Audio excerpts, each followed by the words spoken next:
In crowd, 815 in crowd, 815 in crowd, 815 in crowd, 815 815 in crowd, 815 in crowd, 815 in crowd, 815 815 in crowd, 815 in crowd, 815 in crowd, 815 815 in crowd, 815 in crowd, 815 in crowd, 815 815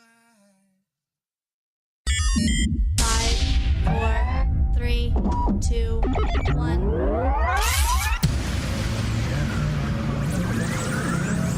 Ready. Just relax and enjoy the ride.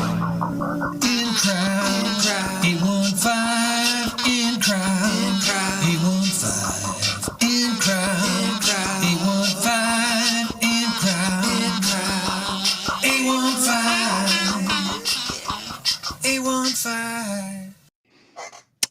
Tom, the people who got arrested on the 4th of July, they lost their freedom by over celebrating their freedom. I'm Greg. He's Tom. It's the Incrowd 815 podcast for the 5th day of July of the year 2025, the latest it's ever been.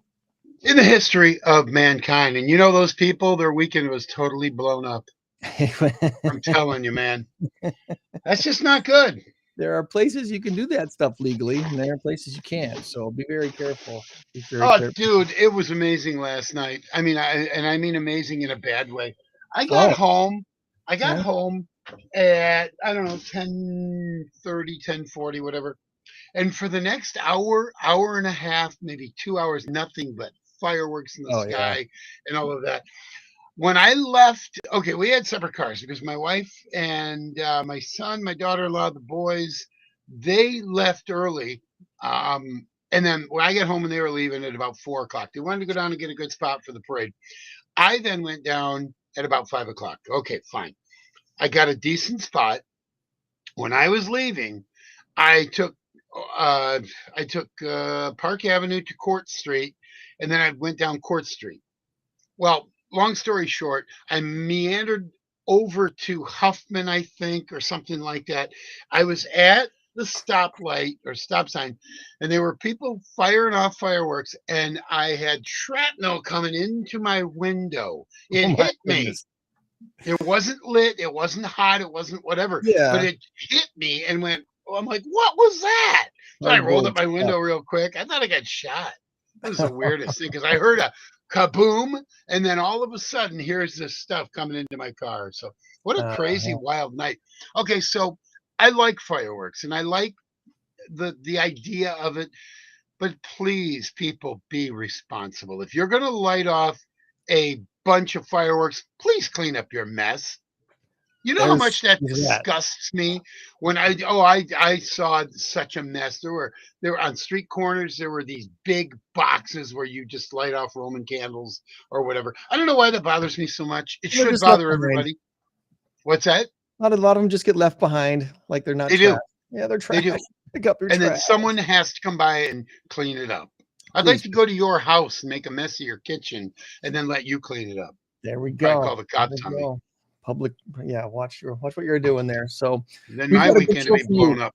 And the person might be still sleeping next to you. So maybe give them a nudge and say, hey, Tom and Greg are talking. Time to take a look at what's happening around the In Crowd 815 area. We've got guests, including Corinne from Keep Northern Illinois Beautiful. She's going to be joining us a little bit later on. We're going to be talking with folks from the VFW Post 5149, the Veteran Smile Program, and WLM and Associates. We got some great stuff coming up for you and a big fun announcement. I'm going to be teasing stuff for the next 4 months, Tom. Big tease about stuff that's coming up with In Crowd. We're gonna have a great second half of 2025. I'm excited to bring it to you. But first, let's make sure we do this right here.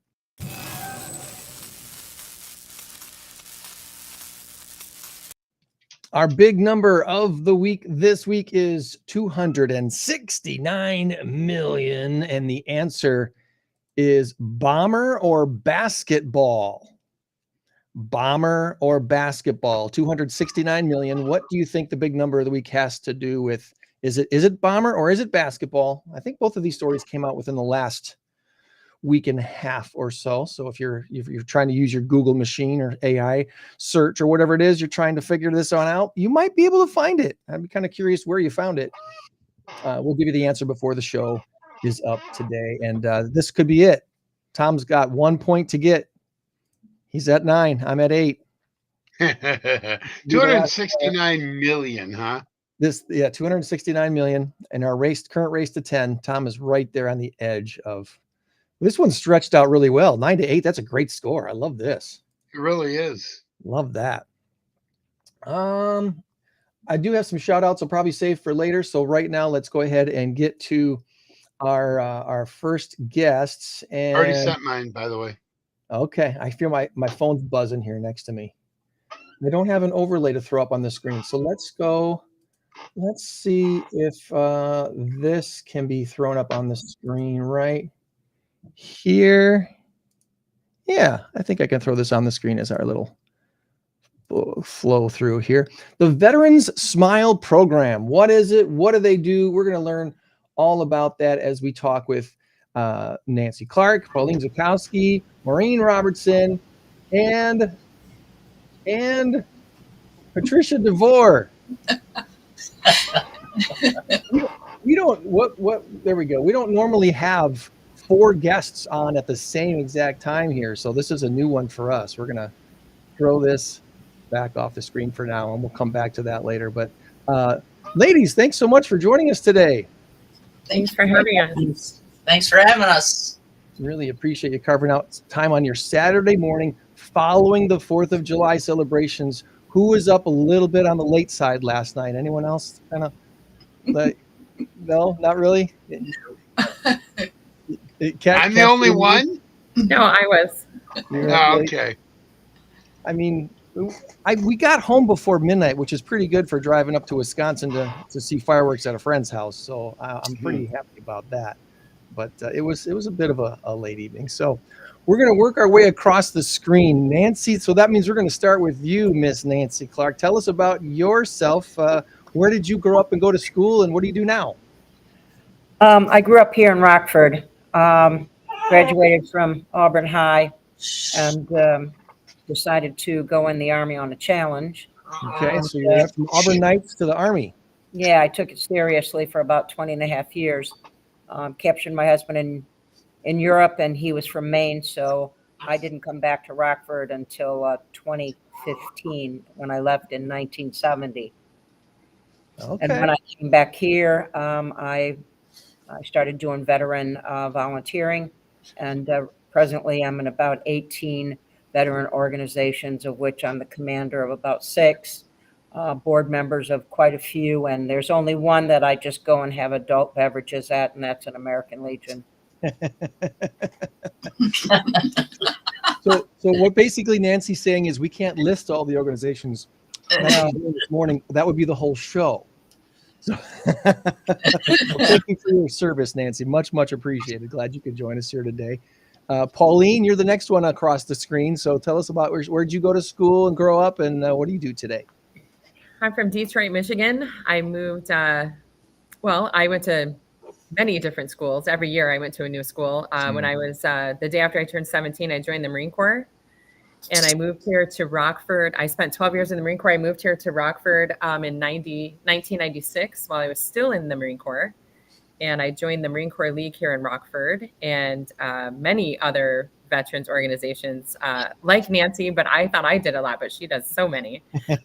And so I've been involved with veterans organizations, kind of being in service of others for many, many years. And I worked on basketball floors for 20 some years. And July 1st was my 8th year of owning my painting company, W. Element Associates Painting. So I've been able to really kind of pay it forward, working with all these veterans organizations. And she's bearing the lead a little bit here, Tom. She's painted the basketball floor for, was it the Final Four? I've been working on the Final Four floor since 2006, and I've been working on basketball floors since 1998. So now I do it more in a residential capacity. Okay, but that's That that's is really cool. really cool. That's super cool for sure. I always wondered how they did that. They transform a floor. I mean, you have to strip it and then go back and repaint it. That's So the Final Four floor is made just for the Final Four, and the gentleman that designs it, by the way, is a Marine as well. oh, that's awesome. Nice. All right, Maureen, you're the next one across the screen. So tell us about yourself. Where did you grow up, and what do you do today? Well, actually, I've grown up in Chicago, but at high school level, we moved to the suburbs of Chicago. So actually, it was like Wooddale, Illinois, where I grew up. Went to Fenton High School, graduated from there. You know the mascot for Fenton, Tom? I don't, but Kevin Garnett went there. Is that correct? What is Kevin it? Garnett went there, right? Former NBA star. Oh, I don't know. I graduated in ¡62. So Yeah. But anyway, the Fenton Fighters, quite a while ago. Fighting Bulldogs. I don't know. Yeah. I don't remember.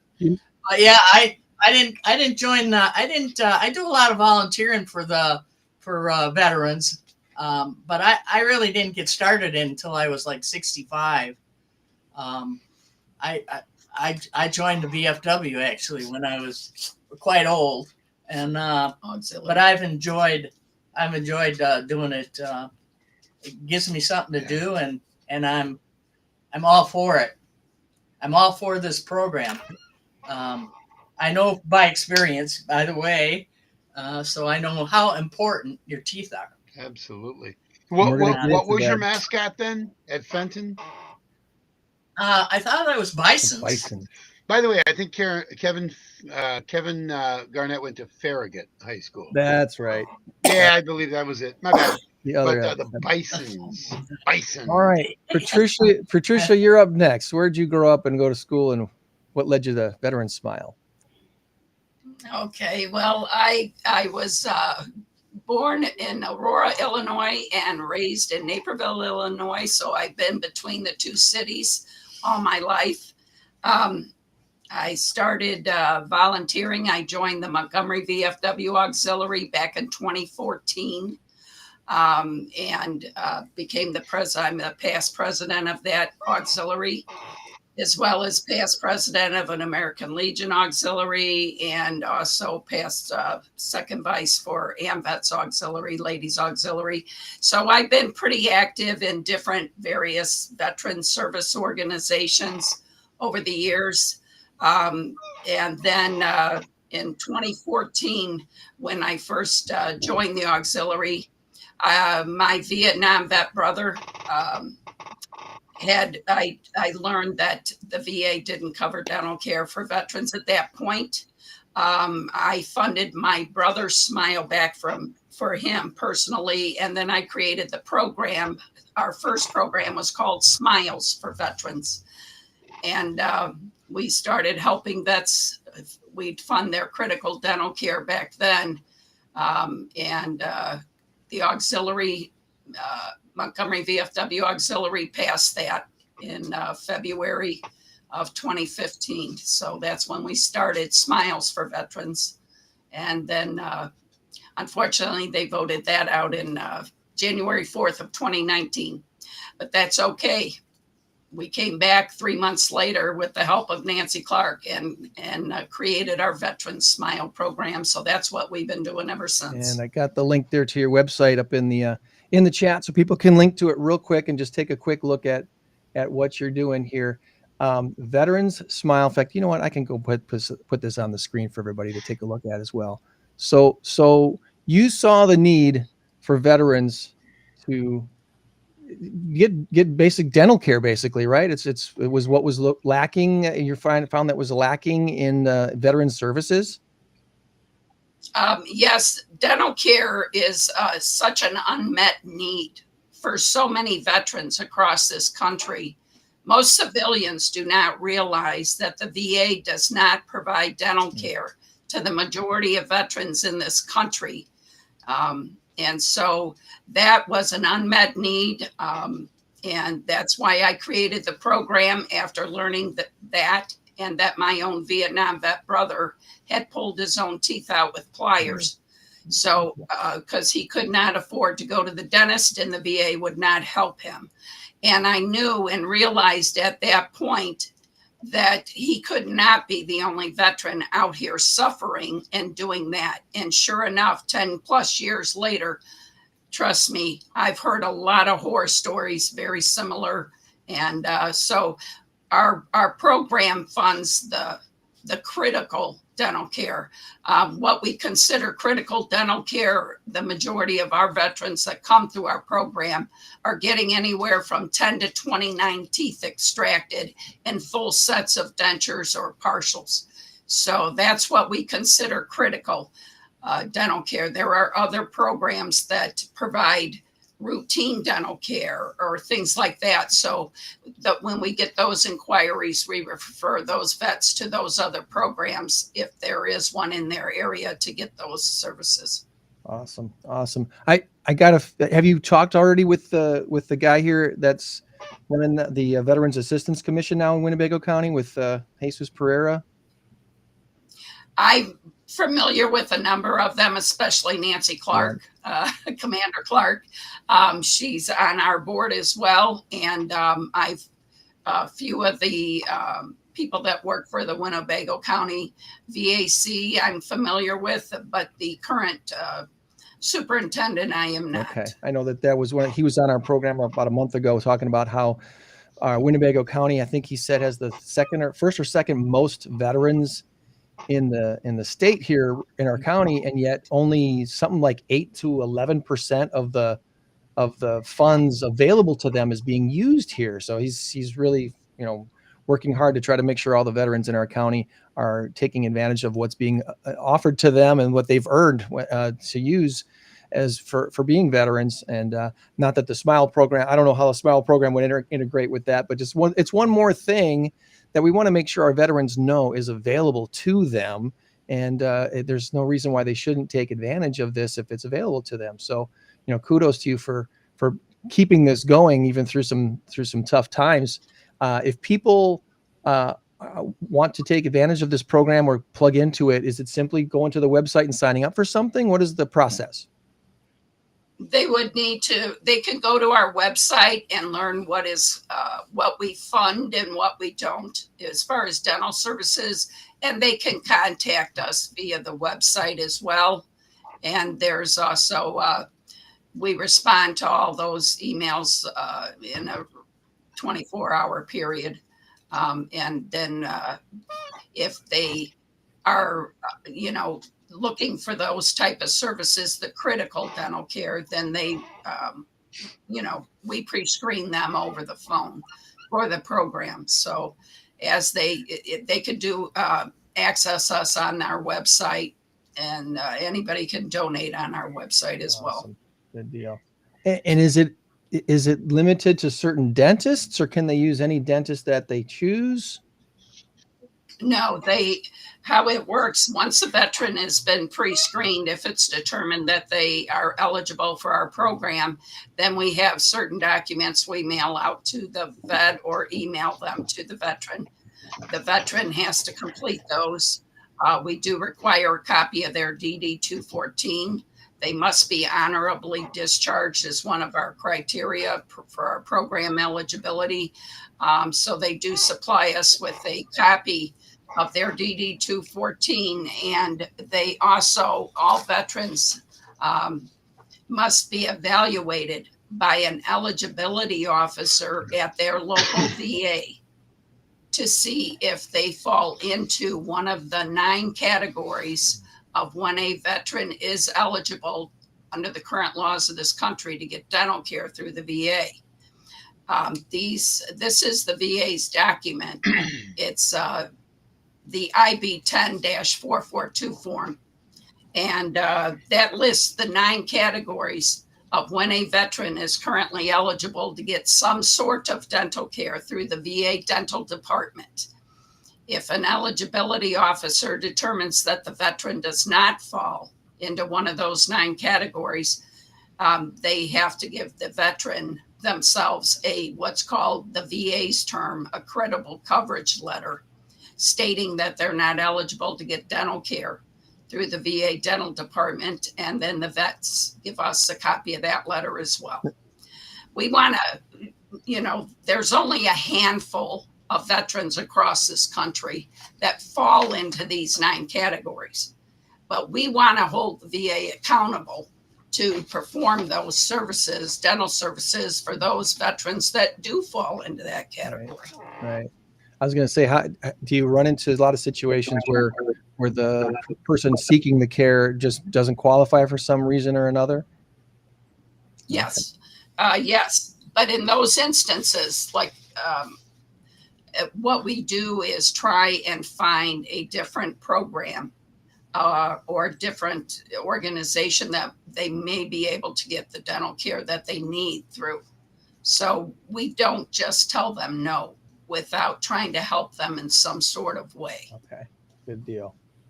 Good deal. Well, we're excited to be partnering with the VFW post here, and Pauline is the reason why Pauline is on with us today too, is to talk about an event that we've got coming up all the way out in December. Seems like a long ways away, but we know this is going to be a big deal, so we want to make sure everyone knows about it now and blocks off their calendar date for Wednesday, December 3rd, our annual in-crowd 815 Christmas party and fundraiser.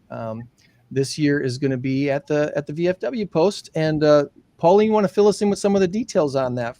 We don't have a lot now. It's only July. We're months away, but for what we can tell people, what do we want to tell people about that event? Well, we want to, it's brand recognition. We want to get the word out early. I think our capacity is about 200-ish. Mm-hmm. Okay. So we really just want to fill the room. Also, a lot of people have their businesses have their, marketing budgets or their donation budgets. So we want to see if we can just kind of get the word out, get donations ahead of time. Get the room filled, selling perhaps tickets for the dinner. We're going to have it catered. We're going to have 50/50s. We're going to have, your usual raffle drawings. And so in our community, all of the small businesses support a lot of the local veterans organizations throughout the area. And I wanted to do something that no one thinks about or no one really knows a lot about. So I called Nancy as soon as Greg and I talked about me hosting for the Christmas event. I called Nancy immediately following and I said, hey, what about the Veteran Smile program? I would really like to bring that to light. I would really like to get the word out so people are aware of it. And I would really like to support this organization, again, as all the other organizations have so much support here locally. I wanted to make sure that we could highlight something that just really needs to come to light and get the word out about it. So that's my plan, and I'm excited about it.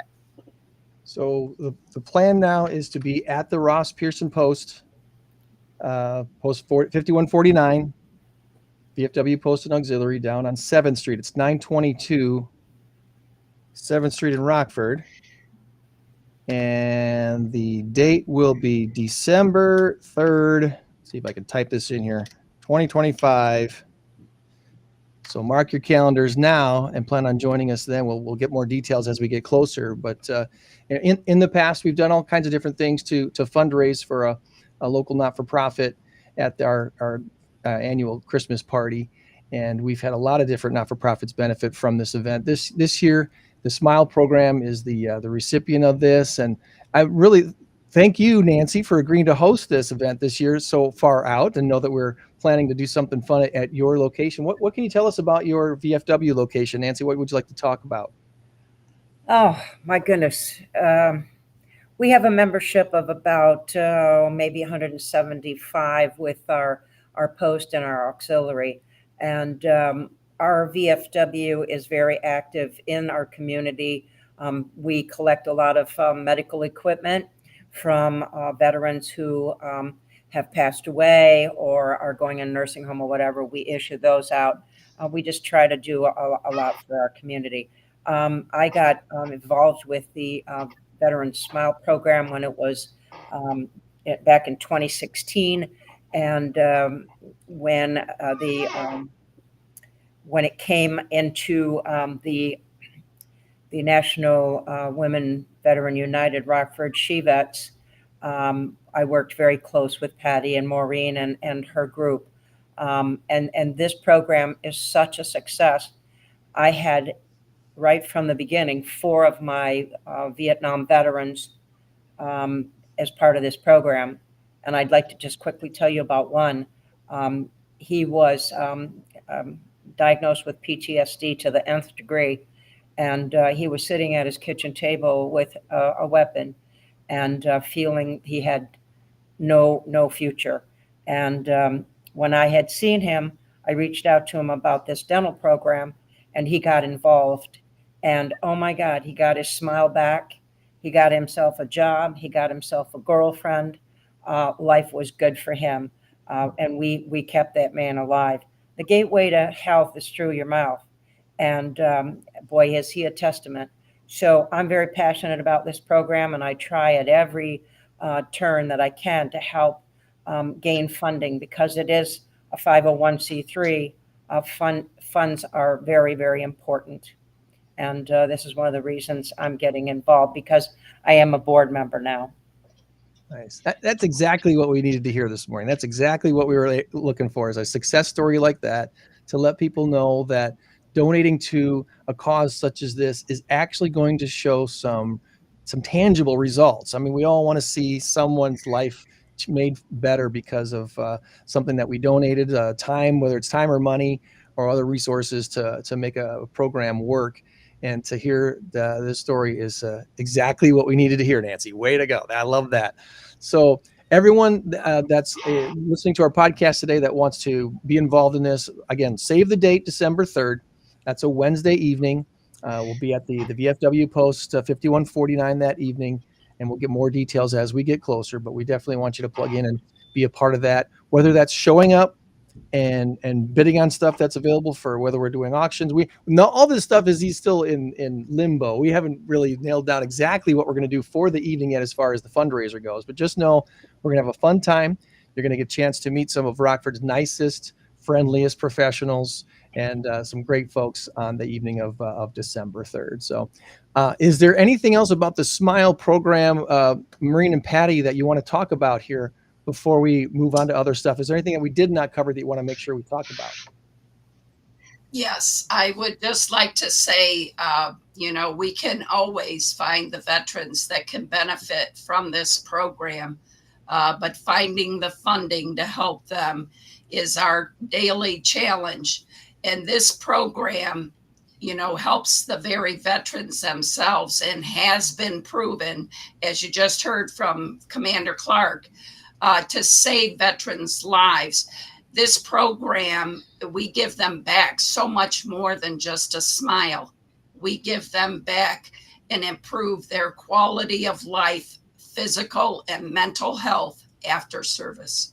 So this is a much needed program, and it's more than a program. It's a lifesaver for many veterans across this country. It's a real challenge, Tom, for us sometimes, for those of us who aren't veterans, to wonder exactly where the value is. What is the need? What is the greater need? Where can we actually help? And to hear it's something, it seems so simple, yet it's pivotal. Like you said, this one guy's smile it really saved his life. I mean, we're not even exaggerating about that. I think the best part about all of this is that I don't know if there's any more noble thing that you can do than serve your country.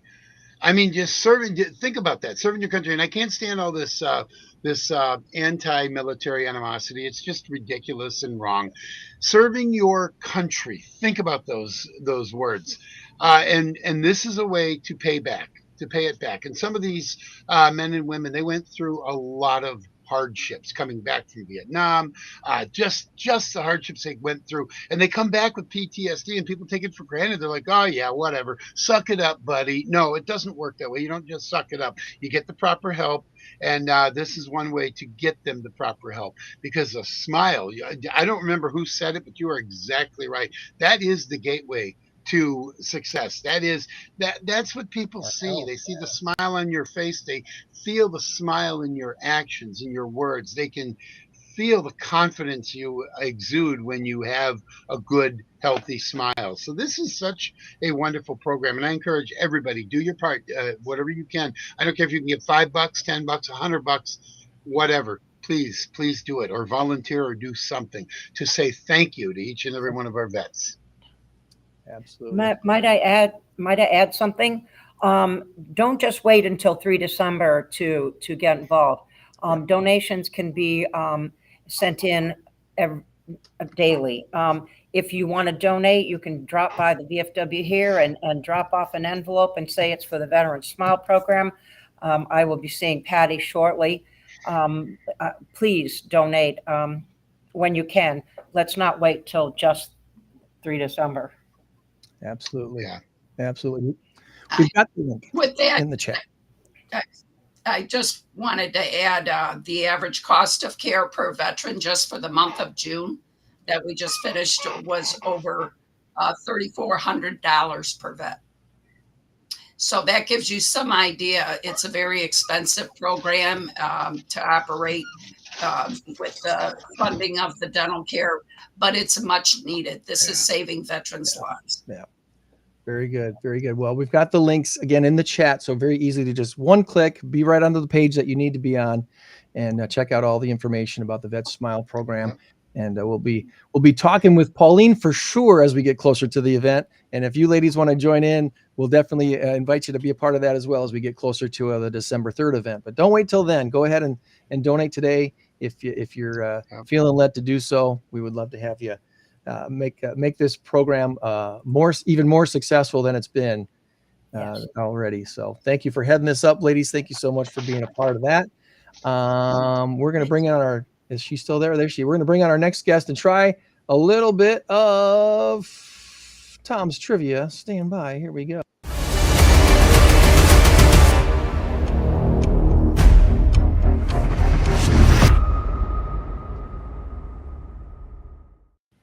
All right, Tom, let's get you here to the center of the screen. And all right. Good morning, Corinne. Good morning. Thank you for joining us today. Hopefully we can all partner up together and score some points against Tom's tough trivia for the day today. What do you got for us? No, it's not that tough. All right. No, this will be fun. This will be a lot of fun. Look, we got 1, 2, 3, 4, 5, 6 players today. If you guys don't knock this out of the park, something's wrong. No, come on. I'm kidding. All right, Gregors, you know the rule. Let them answer first if they can. And then if you know it, you can chime in after they give up. All right, here we go. I will probably give you hints along the way, maybe. If I have to give you too many hints, you lose a half point. All right, here we go. Your very first question. What is the surname of Tom, the co-founder of MySpace? Now, Greg, I know you still have a MySpace account, right? Yeah. Technically, yes. I think I looked at it like a year ago. Oh, wow. Never been on MySpace. All right, I'm going to give you options if you need them. Tom's surname from MySpace. Co-founder of MySpace. I'm giving you surnames because MySpace? Really? Never been on MySpace. All right, is it Anderson or Smith?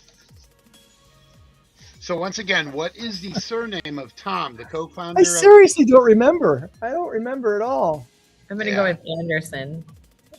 I guess I would lean toward Anderson too. Anderson it is. Oh, good. Son of Ander. Son of Ander. All right, we'll take that. We'll take swearing here. All right, here we go. Here's a fun one. This cartoon. In the cartoon, SpongeBob SquarePants. Where does SpongeBob work? Once again, in the cartoon SpongeBob SquarePants, where does SpongeBob work? Oh my gosh, it's like the Krabby Shack. I can't remember the name. Is that the Krabby Shack? Yeah, I think so. He sells Krabby Krabby right- Patties. He Yes, sells Krabby Patties at the Flips Krabby Patties, and he works with Yeah. Squidward. Wagner, yes. Well, Mr. one of the Oh, places. it's, What's One of that? the places is called the Chum Bucket, but I don't think that's the one he works at. It's the other No. one. That is the nemesis. That is That's the nemesis. Yeah, his Plankton owns the Chum Bucket. Plankton, yeah. Yeah, It's the Plankton Chum owns the Bucket. Chum Bucket, and he's always trying to steal the recipe for the Krabby Patty. Oh, I can't remember. Oh my goodness. Well, I probably shouldn't do this, but I'm in this show at Starlight Theater this summer, and SpongeBob the musical is also at Starlight Theater and reopens again this Wednesday. So I should know this answer. You And- should. Oh, for shame! Oh, Is it they're just- going to ridicule is it you just if you Crab- don't get is it this just the right. Crab Shack? I think it's just. Is it just the Crab Shack? Crab is in it, but it's not. It's the Krabby. It's the Krabby something.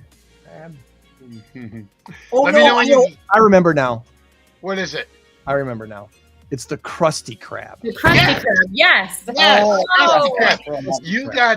You got that one in just under the wire. Nicely done. Oh, Nicely done. God. I knew it. All right, here we go. Wow. Question number three.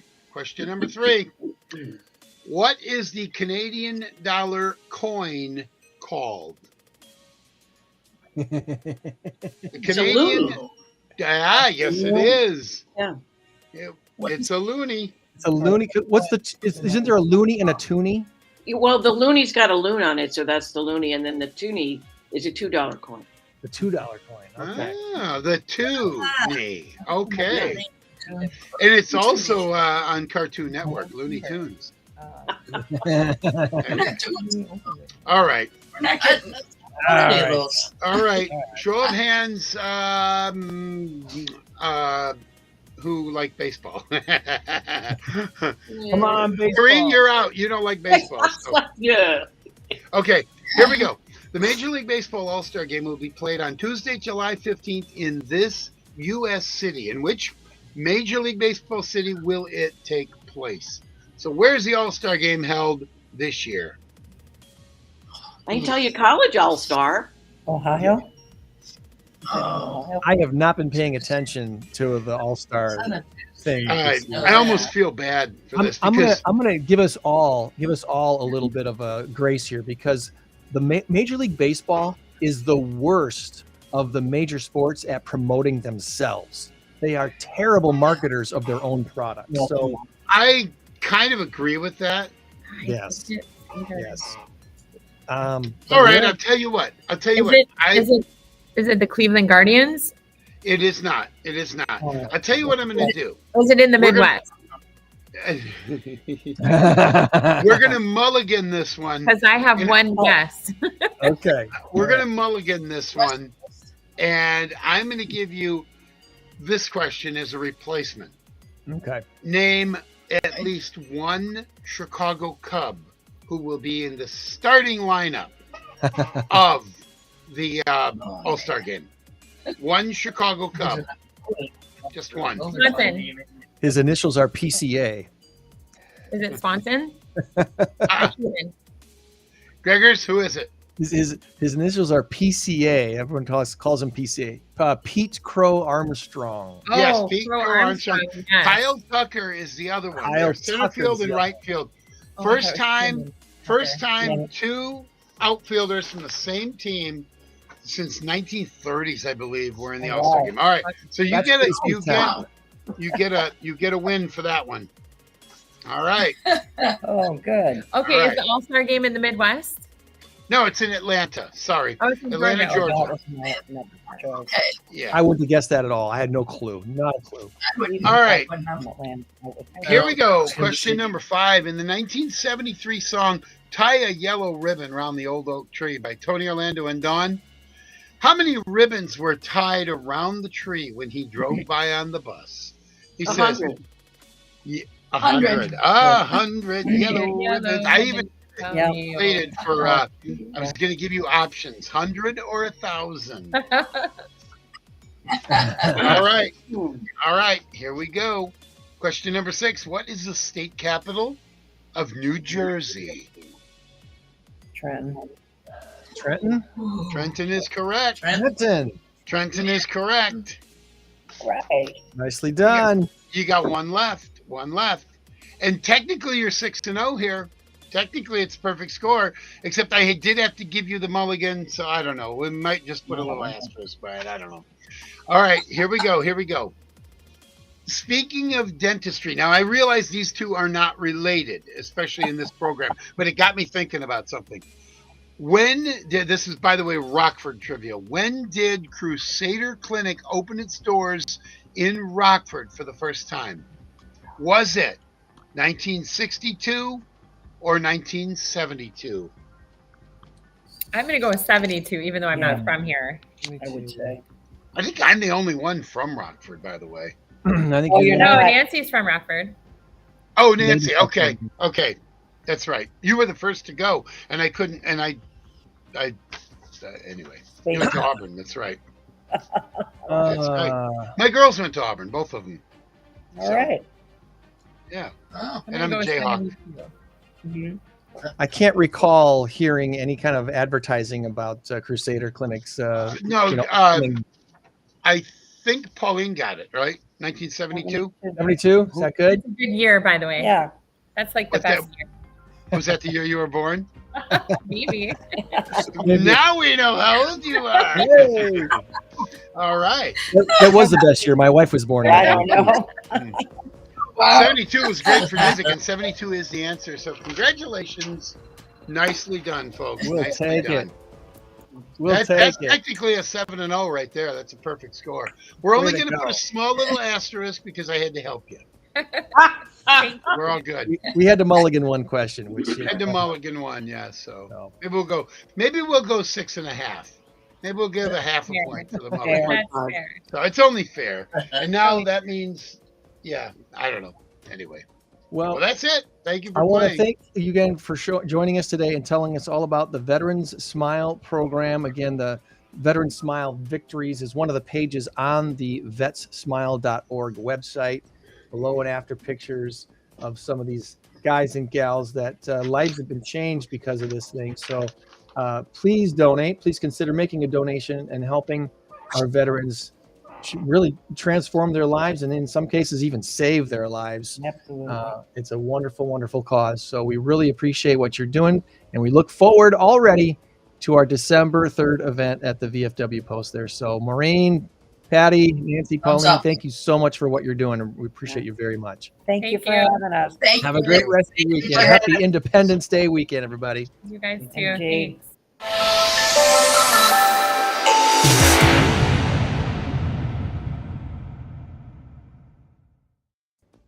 All right, it's time to keep Northern Illinois beautiful now. And to Here we do that- are. There you are. We have Corinne on with us, and I'm going to take this great big thing off the screen and say hello to Corinne. Is it Sosso? It's Or- Sosso. It's misspelled Sasso? Italian. It's not my fault. Well, I think Sasso is better than Sosso because that makes you go, Well, "Hey, then I you see." Yeah, maybe a little bit. Yeah, just so-so. Our guest today was so-so. Yeah, it's only so-so. It's yeah. Yeah. She's never No, heard that's any of pretty that cool. I before. love that name, Sasso. It's a It's- great it's- conversation yeah. piece. It means Well- stone. Sown? It means what? Stone. Stone. Oh, stone. All right. Yeah. All right. Well, tell us about yourself, Corinne. Where did you grow up and go to school, and kind of what led you to the KNIB? Well, I'm one of the 137 people who's not from the state line. You know, I've been all over Ohio, Minnesota, Nebraska, went to school in Missouri. When I was in Missouri, I was a teacher, and I started volunteering at the newly incorporated St. Louis Science Center. The St. And I was Louis a science Science teacher. Center. I was good at it. So they said, "Hey, we've got a job doing what you're doing as a volunteer. Can we pay you?" And I went, Oh. sure.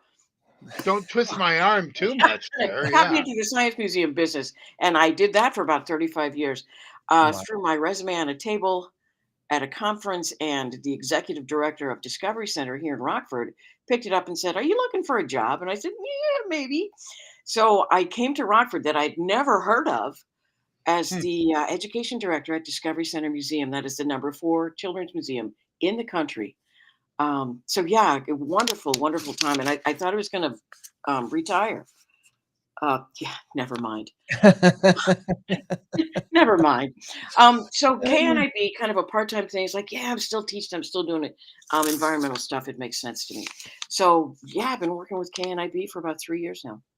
All right. And for the lay person who's never heard of Keep Northern Illinois Beautiful, what do you tell them your organization does? We do education, beautification, and recycling. Specifically, we do what you cannot do curbside. So where are you going to put your TV? What are you going to do with your vacuum cleaner that died?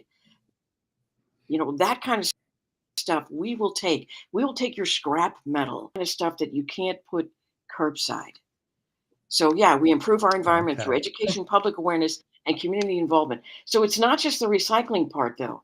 It's also stuff that you don't think about. Like I was thinking of our guests there, Nancy, Pauline, Maureen, and Patricia, you know, doing smiles. We take cell phones for soldiers. So that drawer full of cell phones that you got, what are you going to do with those? You don't want to have your data compromised. So you donate them to KNIB. And we then package them and give them to Cell Phones for Soldiers. And they use 100% of those proceeds after wiping your data to give free minutes to our men and women in uniform, active and retired, all over the world. Nice. So since 2014, they've given over 140 million minutes to our men and women. Now, my nephew just got deployed. He can't afford to call home unless he's got something like a free phone card that he gets from Cell Phones for Soldiers. Wow. So that's one of the things that we do. You know, Tom, you were talking about the littering that actually happens with fireworks. One of the things that KNIB does is run the Great American Cleanup for this region. Great American Cleanup started, 30 years ago from Keep America Beautiful, and we're an affiliate of that. But if you want to have the tools, if you want to have the tongs and the bags, all that kind of stuff, register on our website, right? Yeah, there you see it, the Great American Cleanup. You can do it whenever you want to. Get your friends, get your neighbors, get your scout troop, get your class together, get your church group together, and we will get you the stuff that you need to clean. You can clean it up, and you'll get our thanks. Last year, we had 89 people sign up to clean, and they did more than 250 miles of roadways right here in the state line. That's the kind of stuff that KNIB does. Wow. So you've never heard of us. How come you've never heard of us? Golly. So we have 3 different locations where you can drop off stuff. And some people do not have curbside recycling. They've kind of nixed it in the outlying areas because it's expensive. Yeah.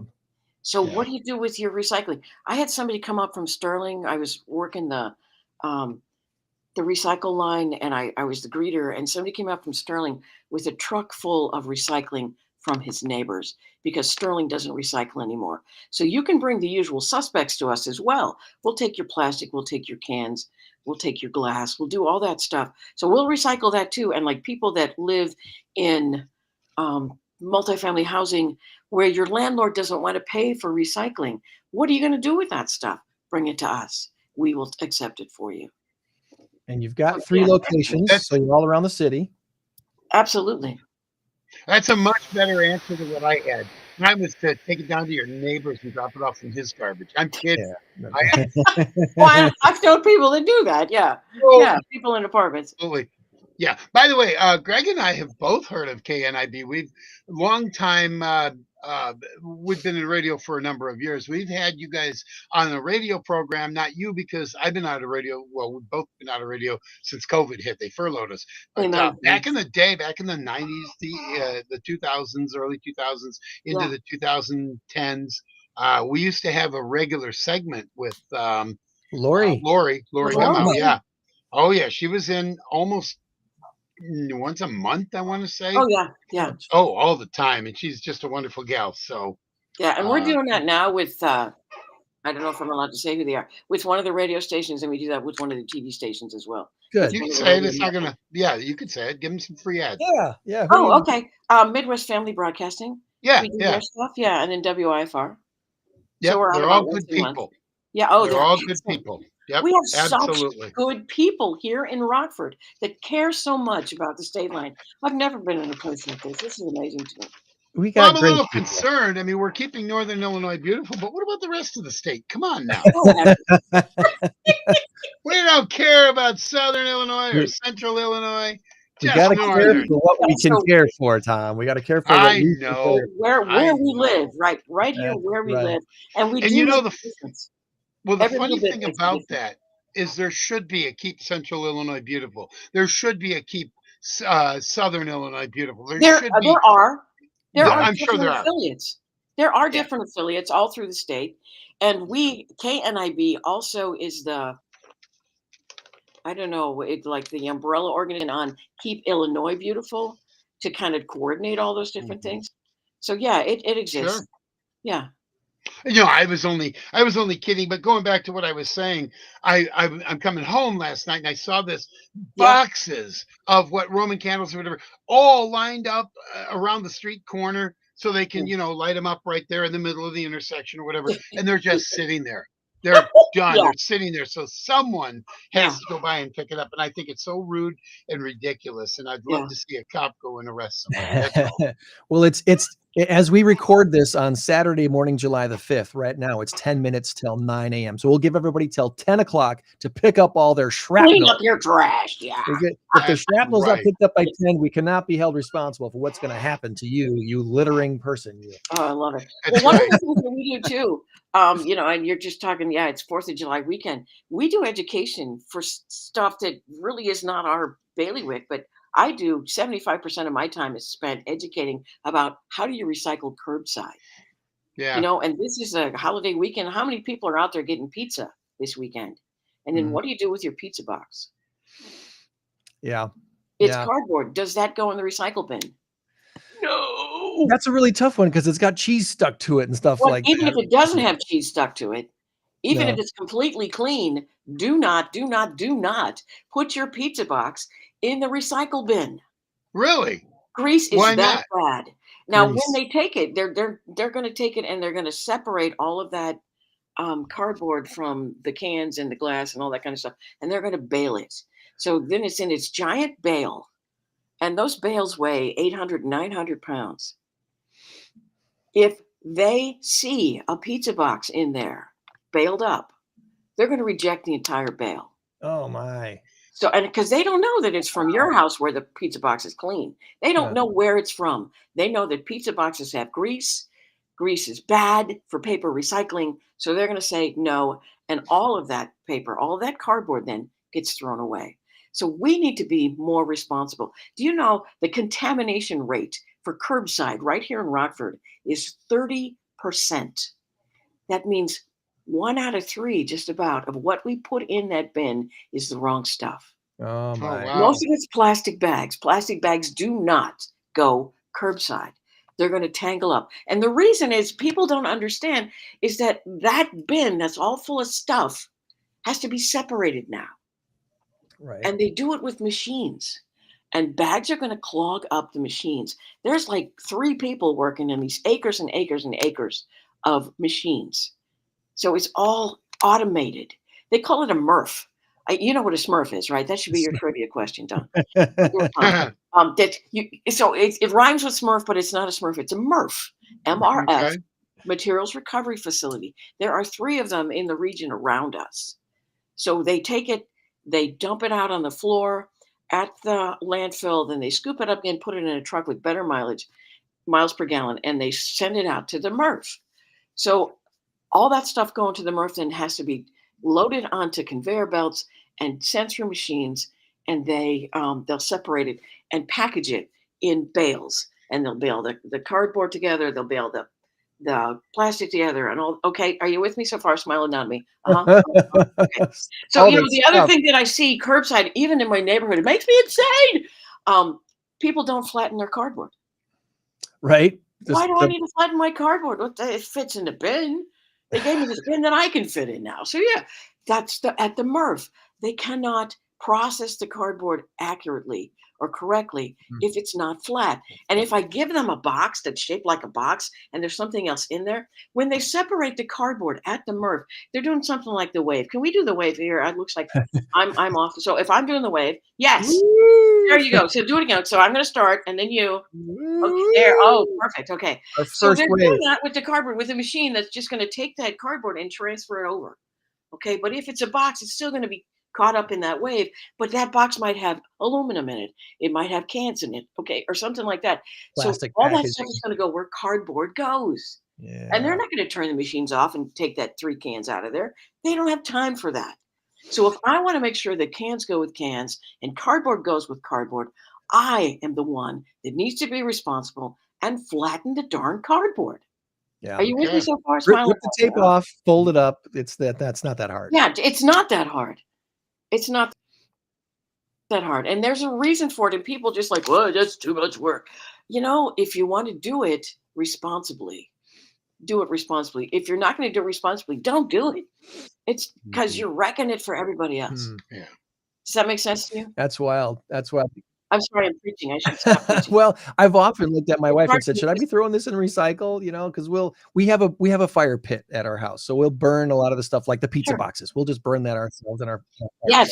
Or compost them, yeah. That's not a big deal. But there's certain plastics. It's like, no, this has already been recycled or whatever. And it's done or whatever. But what do you throw in and what do you not throw in? And it's. Yeah. Well, and they will take 1, 2, 3, 4, 5, 6, and 7. So you're looking for that little triangle thing. I've got one right here. I could show 1 you through on my 7. camera. They want the 1 through 7s. 1 through 7, yeah. No, I don't have one. I lied. But so that little triangle thing. But there are exceptions to that. Okay, the ones that are one is the PET, and that's the easiest to recycle. That's the food grade plastic that you see all over the place. 2s are easy to recycle. But sometimes 2s are bags. So we'll have that little triangle with a 2 on it, but it's going to be a bag. So that goes in your bag of bags. It goes back to the grocery store. So you need to remember no bags. Bags are bad. Put it in your bag of bags. Okay. 3s, PVC. I don't know if you're actually going to find any of that stuff. 4s are usually going to be flexible, kind of like lid stuff, or bags again. And that flexible plastic goes in your bag of bags. 5s, PP, polypropylene, that's going to be anything that's microwave safe. So that can be recycled. That's the easiest to recycle, 1, 2, and 5. No problem doing that. 6 is polystyrene. And polystyrene is stuff that's like brittle plastic. So you might have some of that. But the other 6 is styrofoam. That's also a 6. And that will not recycle in this market. So polystyrene, no. That foamy egg carton stuff, the stuff that goes underneath the grocery store, or they put all the fruit in those things, or the meat goes in that stuff will not recycle here. Closest place I know that will recycle that is like the Chicago suburbs. So that's straight garbage. So you got to know. Yeah, for us, it's garbage. And they've just passed a law to get it out of food-related products in the next couple of years. So Illinois is going to reduce the All use right, of so that. short of Thank God. 150,000 people logging on to this podcast, how is somebody supposed to know? You've taught me more in the last 10 minutes than I've known in the last 30 years. Right. Honey, you got that little piece of paper that you ignored on your new bin. Everybody else ignored it too. Because everybody does. We have got on my website. Nobody reads the fine print, so that's a bad idea. No, you don't. Yeah, on my website there are some videos that I've got. If you go into the video thing, education, video library. Know where that is. Video library. So composting, keep good. There's do's and don'ts. Curbside recycling. That will do it. Curbside. The one on the top there. That one right there. The one on the top is me with a 5-minute. Don't do this. Yes, do that. Kind of thing. So just a little video of how do you do it. That's composting. Go to the next one up. That's how to compost. Yeah, back up one more. Of curbside recycling. There we go. That's me doing that. Yes. So that's stuff that I'm telling you now. And that's like what I say, a 5-minute video, something like that. There we go. To get you to understand how to do it. Okay, what do you do with straws? What do you do with this kind of that? So that's the kind of stuff that I'm doing most. I'm spending most of my time teaching people curbside, and we don't do curbside, but never mind. Um, tear my hair out, make me crazy. But that'll talk to you about the Murph Murph. There you noise. go. Yeah, the Murph, not the Smurf. And then that is what the Murph looks like right Look there. at that. Look at Isn't that crazy? So yeah, so then they've got it. Yeah, that. Okay. and then they're It's going to quite bail the them. operation. We just figure you take it there, dump it, and throw dirt over it, and we're good. Well, that's what they do at the landfill there. And the thing at the landfill, as you're watching it, yeah, you guys click on this. At the landfill, if I had 10 pieces of garbage here that are going to the landfill, 7 of them would not need to go there because they could be recycled or they could be composted. When I put organic material, and when I say organic, I don't want you to think like grocery store apples. Okay. I want you to think carbon and hydrogen, hydrocarbons. Those are life molecules. Those are things that you're going to find in things that used to be alive. So cardboard comes from trees. Oh, used to be alive. Paper came from trees. Oh, used to be alive. Food scraps comes from plants. That kind of stuff. When it's in the landfill, when they take it to the landfill, they're going to like dump their truck out. That's where you get the tipping fee from. You've heard of the tipping fees at the Yeah. landfill? Have you heard of that? Smile Anatomy. Heard of that? Yeah. I think I've heard of it, but I don't know what it is. Yeah, okay. So the tipping fees, they have like big trucks and they tip them over and they dump them out. They're like giant dump trucks Yep. full of garbage. So the tipping fee is where we get money for the landfill. They're going to dump it out, but then you got this big pile of garbage there. Well, you don't want a big pile of garbage there. You want to put as much garbage there as you possibly can because we're getting it coming in from the Yes, we Chicago suburbs. So we're going to smash it down. And they do. They take bulldozers, special bulldozers, and smash it down. But you don't want raw garbage, so you're going to cover it up with dirt. And then you bring in the next load. 230 trucks a day going to that landfill. They're getting their stuff, they're smashing it down, they're covering it with dirt, getting their stuff, smashing it down, covering it with dirt. And when you do that, you have taken out all of the oxygen. Now, you know about aerobic activities. I'm supposed to be doing aerobic activity. Cardio. Yeah. Okay. Never.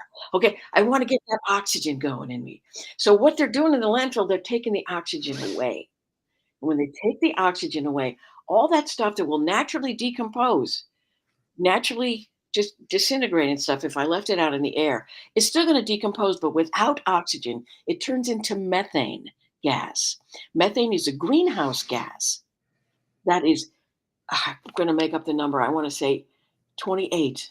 That might be wrong. 28 times more potent than carbon dioxide. So when you go past the landfill, there's pipes coming up and they're going to flare the top of the pipe. They're going to have to burn the Right. methane Right. so that it's less harmful than carbon dioxide. Hello. They got the right idea. And Joe Chiarelli's working on this, so they've already got the right idea. And they've already started siphoning off that methane, scrubbing it up, and then putting it back into the pipeline because that's natural gas. Okay, so that's recapturing that stuff and using it for energy. Yay. But anytime that I put stuff that could be composted in the landfill, I'm making methane instead of composting it. What is wrong with me? Instead of recycling that paper, recycling that cardboard, or putting those scraps in my compost bin. So there's so many things that we can do, and we're starting to, but we don't talk about it enough. So people don't Is the understand. simple solution to make sure we have 2 garbage cans in our kitchen, one for the actual garbage and one for the stuff that we should be actually throwing in the recycle bin? Is that what people maybe aren't doing enough of right now? That's very possible. I don't know. But I know that we need to do a better job. Yeah. Aluminum cans, if you can recycle an aluminum can, you've saved 95% of the energy it takes to make that aluminum can.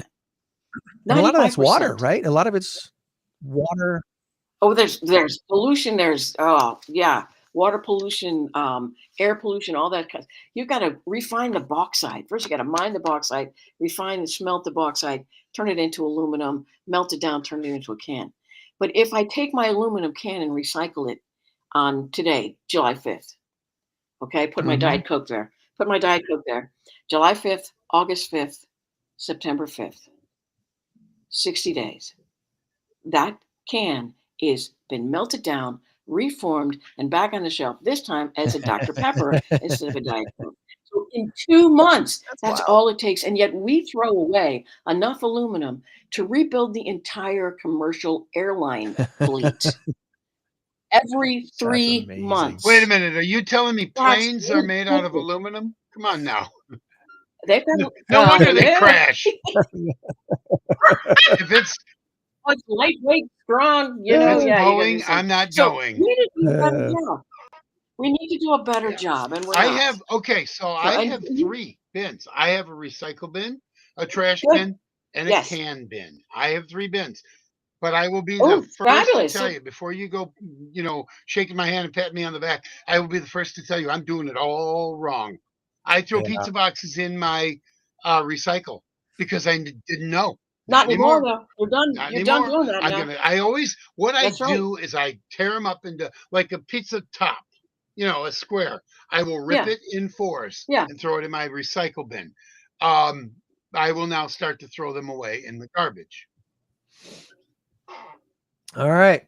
Well, we've definitely 'em got in- some put 'em in education your- today. But, you don't need to throw them in the garbage either if you've got land outside. Use them as a weed block. Tear them up because you're tearing them up anyway, and use them under your mulch. They're going to disintegrate and turn back into good stuff. When I use it as a weed block, and I'll cut a hole and stick my plants there instead of that fabric-y stuff that's got all kinds of toxins in it. This is just a pizza box. And the worms are going to come up and they're going to eat that pizza, but they think it's delicious. Oh, Yeah. I love that Pizza stuff. greens. And worms are Well- pooping out nutrients. So you just made it better for your garden as well. And You're you gonna just keep made that it growing. gross. Yeah. So what happens if I lay it down on there and I poke holes in it, water it and all that, and then in about a month or so I start growing like cheese slices? Oh, then you should possible? harvest those Oh. cheese slices, honey. Absolutely. Are Or you kidding me? I pepperoncinis, love honey. You're going to cheese. start growing those little pepperoncinis. Oh, yeah. That's perfect. That's great. That's great. The worms need food too, Tom. That's what they she's do, saying. and they help us. That's right. Worms That's are right. our friends. Worms need. Well, we've got. I want to bring up your calendar of events here real quick and just remind people that there are Yes, things please. coming up. The fall clothing drive, September 6th. Right. 5K run, September 20th. Yeah. That's going to be glorious. That's going to be in South Beloit around the park there, around the lake. Yeah. And if you don't run, I don't run. That's aerobic activity. I'm sorry. But you can walk it as well. And that's a fundraiser for us. So yeah, sign up for that one real fast. Then we got a wine tasting. That's another fundraiser for us. We've got a super shred day that we do with Dave Vella. That's usually at Guilford High School. Okay. And you mentioned already the cell phones for soldiers. And that says it's the month of November. It's anytime. Okay. Yeah. Do you know what to do with your dead TV? That was one more thing I wanted to ask you about. We get a lot of, I see too many people dumping TVs in places they don't belong. What should we be doing with our old dead It's against TVs? the law. It's been against the law since 2012. Bring them to us. Back in 2017, Illinois EPA passed the SARA program, the Consumer Electronics Recycling Act. And they said, okay, Illinois EPA, every county in Illinois, tell me, are you in or out? Are you going to have a designated place to drop off your electronics? Winnebago County said yes.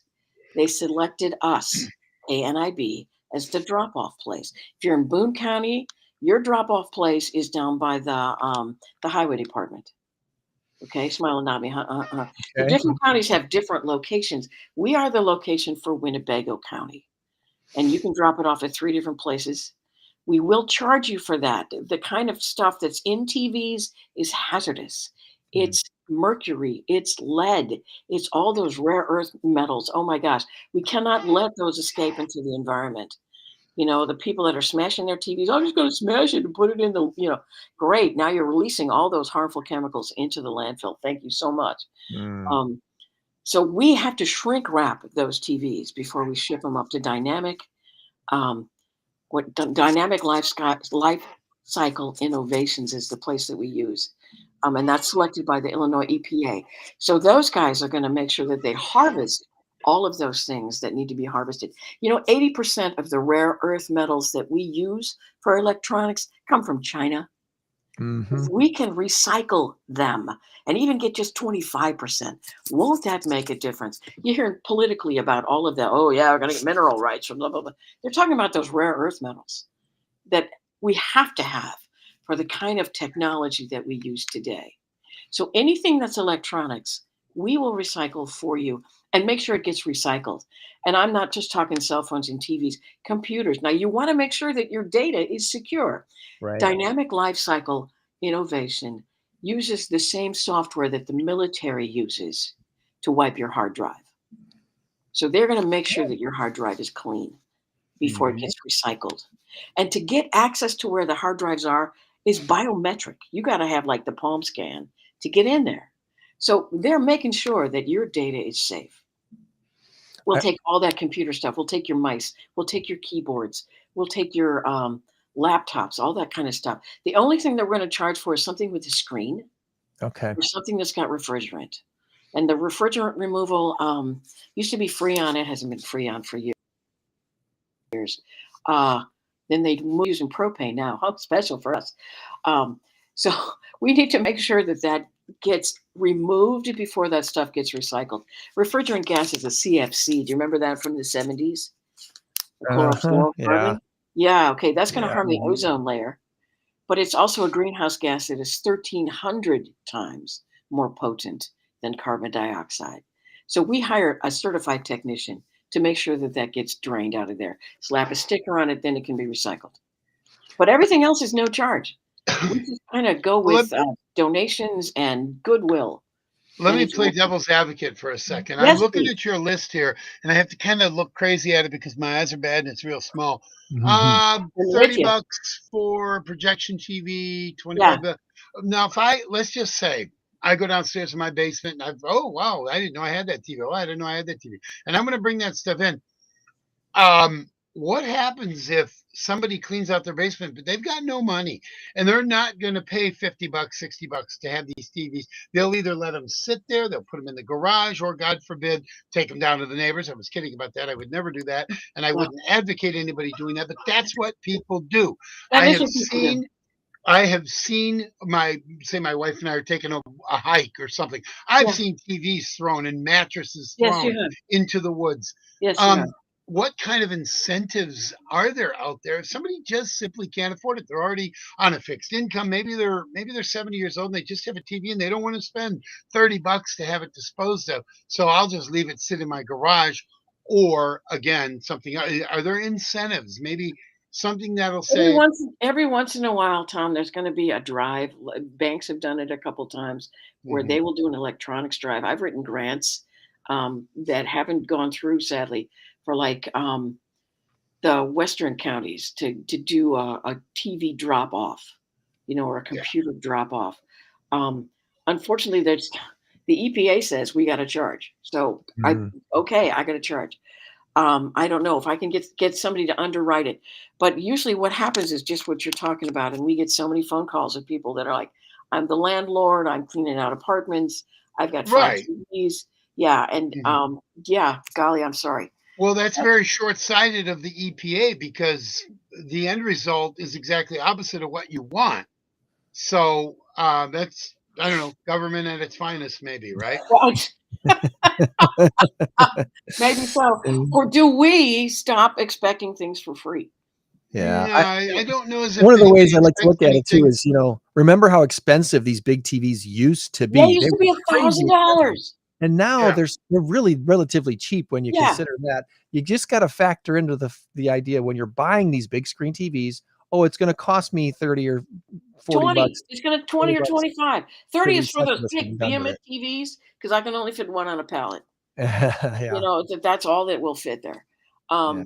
But yeah, you just factor that in that you just, okay, now you're not spending $1,000 for that big fit, you're spending Right. a couple hundred. So add another 25 to that.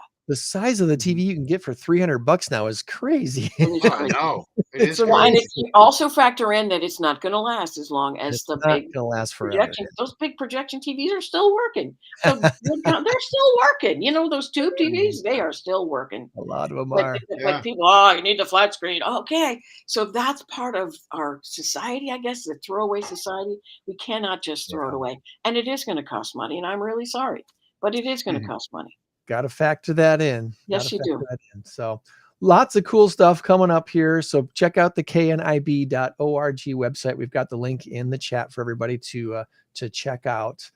Is there anything specific that we did not ask you about today that you wanted to make sure we touched on before we let you go about your weekend?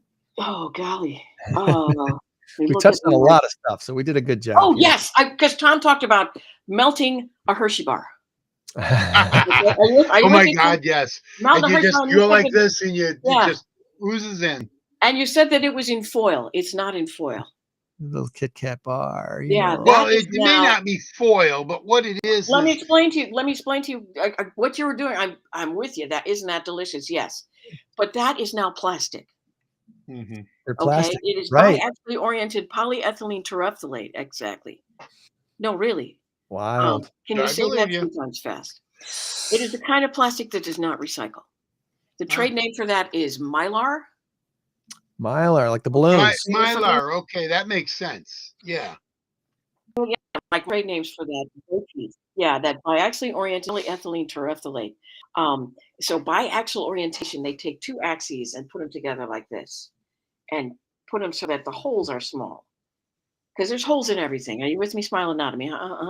And That's right. Yes, good. The balloons that you used to do and put on the ceiling that were filled with helium, they'd be halfway down by the time your birthday came around. Because Right. the stuff that they're made out of has holes and the helium leaks out. Well, now the holes are so small that the helium will never leak out. Oh my. Okay, so you put it on the ceiling for your birthday, it's still there at Christmas. That stuff's going to hold helium forever. That That has stuff changed. will not recycle. Mhm. That Hershey bar is going to be good through the zombie apocalypse. Nothing's going to get in or out of there. Are you with me on this one? That's Which is amazing. great, but Hershey bars don't last that long in my house. You know, the That's potato chip bags, the same thing. Potato chips don't last that long. I don't need it through the zombie apocalypse. How fresh does it need to be? Or do we need to find a way that we can keep it fresh with something that will recycle? I would be good with going back to the old Hershey bar where Amen. it was aluminum or whatever it was. I Yeah, don't it was know. aluminum And then stuff. it had a sleeve over it. Yeah. I used to love to take it out of there and then open it up and take a couple of pieces off and eat them. Yeah. Oh my God, that was And great. wrap them back But up again. Yeah. But Yeah. but what I like about it now is that when it does melt, you can push it all the way to the bottom, cut the top off, and then just suck it down.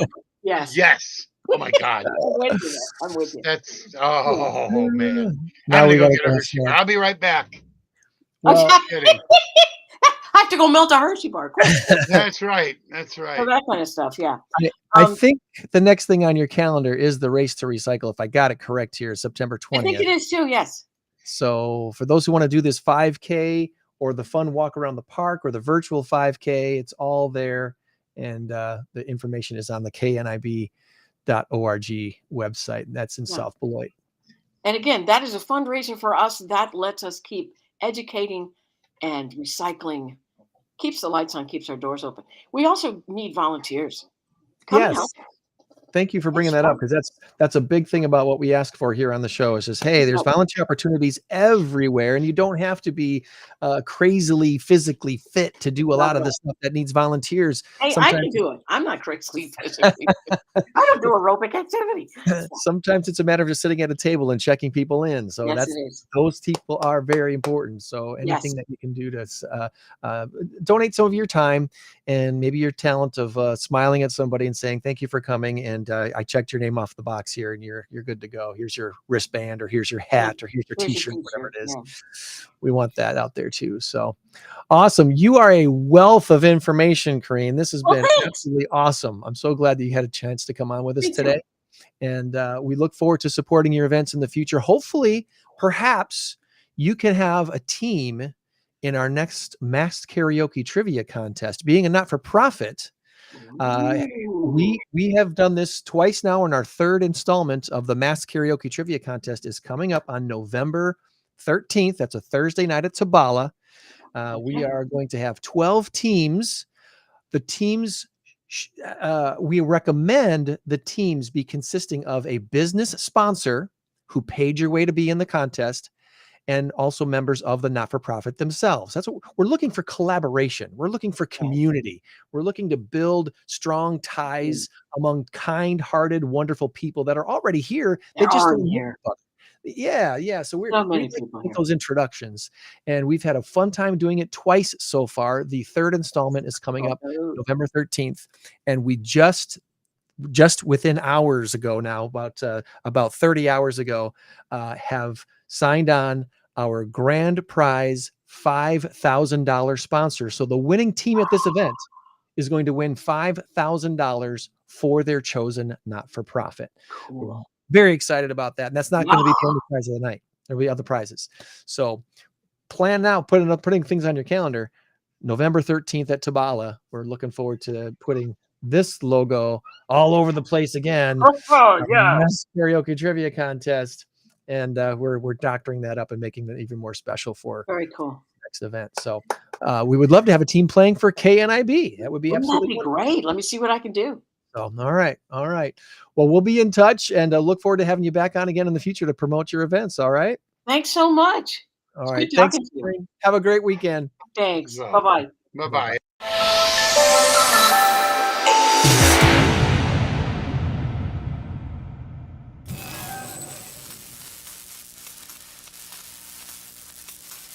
All right, Tom, it's time to get back to our big number of the week before we forget and talk about other stuff. I know we want to talk a little bit of Packer stuff and the Brewers one yesterday too. I got to actually watch the game yesterday. That was nice. I did not get to watch the Cubs game. I was cleaning yesterday, but it wasn't on TV. It was on Apple TV. I'm so mad. I don't get this. You know, I have DirecTV and I have the Marquee Network.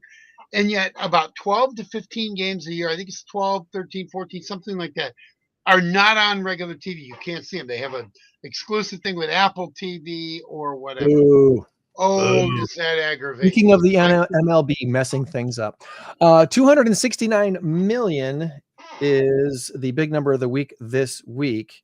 And our answer is either bomber or basketball. And you sent me your guess, and that means I got to change the score here in the background while I tell you what the answer was. There we go. So have you heard about this guy in Marengo who is restoring a World War II era B-17 bomber? I have not. This guy is so cool. I got to meet this guy. His name is Mike. Mike Kellner has been, when he was 17 years old, he found a B-17 bomber for sale, a junked plane that was on the market. He says it was on the market for $7,000 or best offer.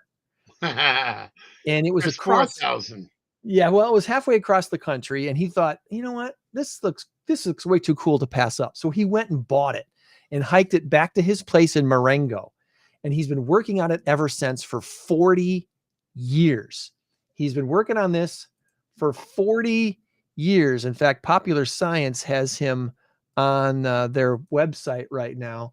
Illinois man has spent 40 years rebuilding World War II era B-17 bomber. The restoration isn't just for show, says Mike Kellner. He wants to fly the Desert Rat. He wants to get this thing back up in the sky. Mike, I hope you get it done. That is absolutely amazing. So he's been working on this for 40 years. What does it say here? It was a 75-foot aluminum a behemoth. He loaded onto a house trailer that had to be extended by 10 feet, hauled it halfway across the country. It's been in his barn ever since. He's been working on it. And how close is he to being done? Not quite sure. But he's been working on it hard out there in Marengo. And at some point, he hopes to get this thing back up in the air. So here's hoping that Mike has his dream come true and get this thing back on the air. It's a 75-foot long plane, and his end goal is to get it back into the sky. Tom, you're the race to 10 champion this time, because Sportico has reported last month the value of WNBA's current franchises has increased by 180% over the past year. Thank you, I Kate. wonder why. Sportico reports that the combined worth of all the teams right now is $3.5 billion. That makes the average value of each franchise $269 million. Last year at this time, the average value of the team per team was $96 million per team. If you have been following the WNBA at all, you've seen that they're adding 3 teams next year, another team the following year, another team the following year, and I believe another team they're going to be adding like 6 teams over the next like 5 or 6 years. Well, that's good. That's good. They're right now they're up to, is it 12? I think so. I think there are 12 teams, so we'll have 18 to 20 teams probably in there. And I'm good with it. I'm good with it. I like. Let me just say 13. this. It's currently 13. It's currently 13. Okay. Yes. Let me just say this. I like the idea of the WNBA. I love Caitlin Clark. I love Sophie Cunningham. I love that Indiana Fever team. What I don't like, JC, the gal that poked Caitlin Clark in the eye.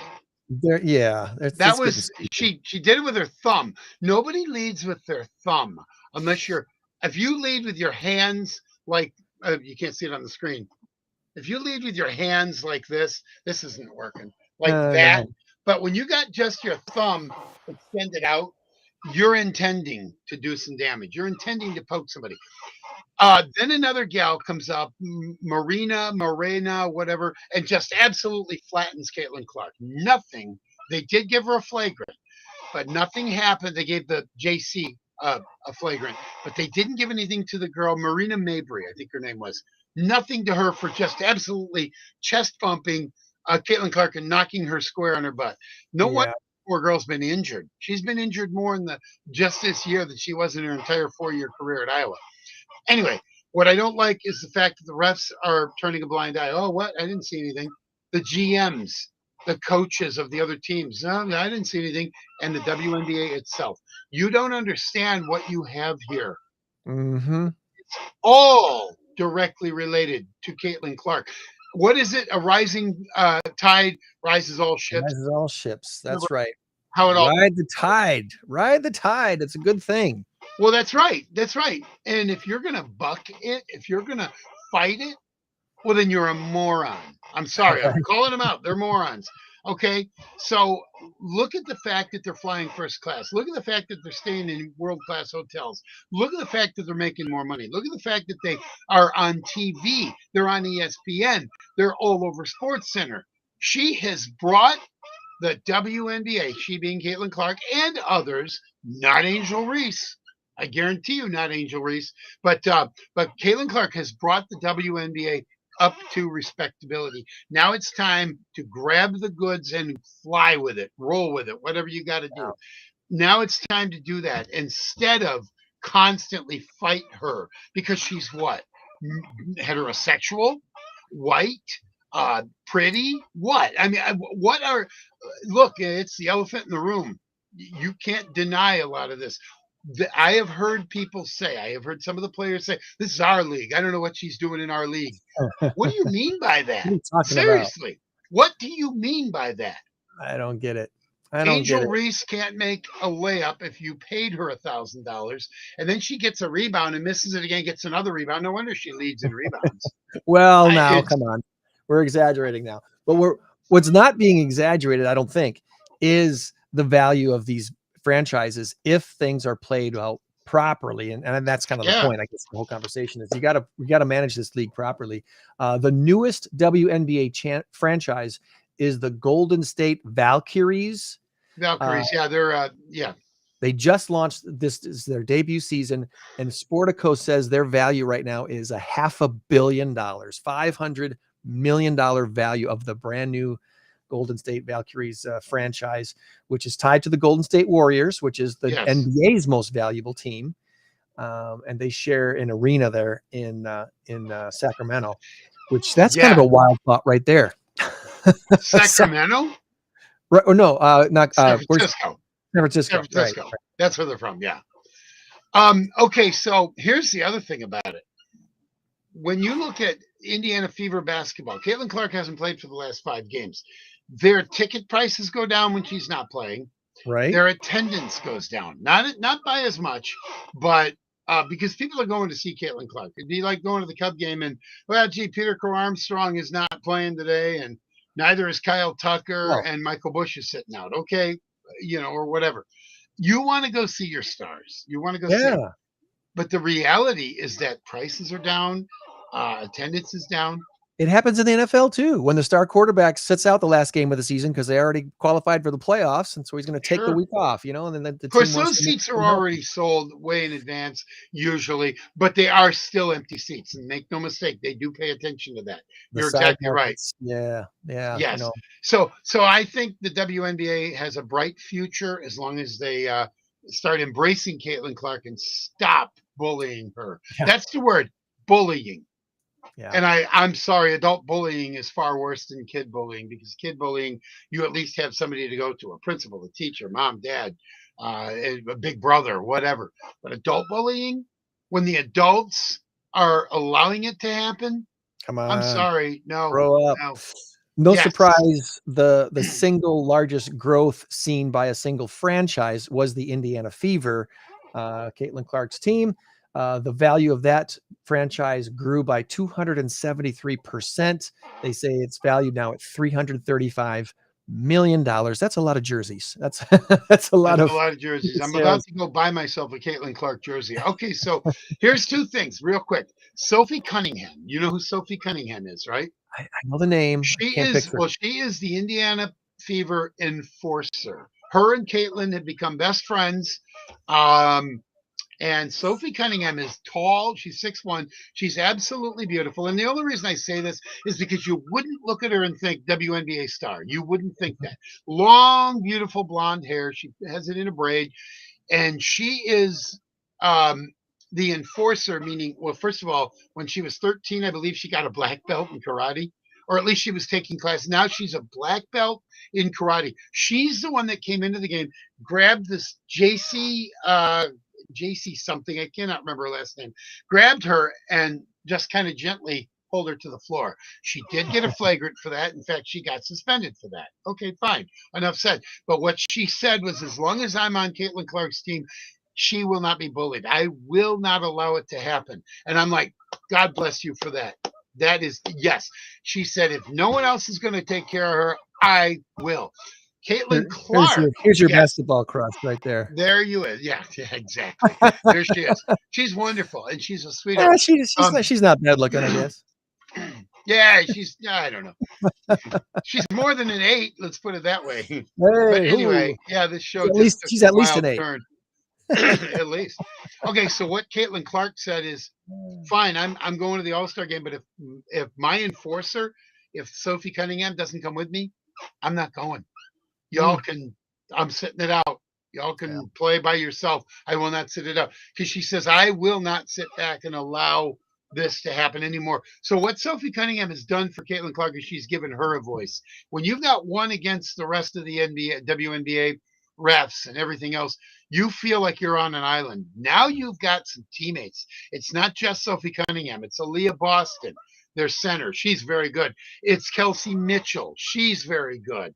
I can't remember them all now. I've followed them a little bit. They are 100% behind her. If you remember, her name was Kennedy Carter, I believe it was. Kennedy or Kennedy, whatever. Yeah. The second WNBA game play, well, the first time the Chicago Sky and the Indiana Fever met last year was Kennedy Carter. She comes up, and it may not be Carter, but anyway, she comes up and absolutely hip checks her and knocks her out of bounds and into the camera well. And what's her name? Angel Reese gets up off the bench and starts visibly, clapping and yeah, as if to say, way to go, way to knock her down. Didn't even get a flagrant foul on that. I don't even know if she got a foul. She said, well, that was in the course of basketball. Wait a minute. She was Okay. waiting for the ball for the inbound pass, and she comes up before the ball was even thrown and just blasts her. Do you remember that? I didn't see that. Yeah, that was one of those Instagram highlights. I think that was thrown That all was over the maybe the place. most ridiculous thing I've ever seen in my life. And then for Angel Reese to get up and start clapping, no, that's when it all started. That's when it all began. So you kind of struck a nerve here when you started talking WNBA basketball. I just want people to be aware of the injustice that's going on and how they're fighting back. They being the Indiana Fever, Caitlin Clark, uh, Sophie Cunningham, Kelsey Mitchell, Aaliyah Boston, all of them. The coach got up into the ref's face the other day and said, "You could read lips. That was just not right. What's going on here? That's not right." You I know. think So the old saying is to cut off your nose just to spite your face, something like that. yeah, That doesn't work. It just doesn't work. You don't want to be doing that. never has worked. No. All right. Well, that gives you the victory, and I guess that means I owe you breakfast next time. The race to 10 for this session is now over. So I did want to make sure too that people know we still have Drive 815 free carloads to give away. And we are looking for people to share our show and tag In Crowd 815 and tag Drive 815. This, by the way, this is not us. This is another organization. Okay, we don't do this. This is just another local group that's doing some fun, cool stuff up on Old River Road in Rockton. They've got I think 5 more movies. I think tonight and 4 more movies scheduled for the season, and it costs $25 per carload to get into a Drive 815 movie up there on Old River Road. But we have freebies to give to you. This little laminated card, courtesy of Fresh Prince of Loves Nice. Park. Our friends at Fresh Prince of Loves Park have put this together. And thanks to them for these freebies. We would love to give you one. We'll get one in your hands somehow if you're here in the 815 area.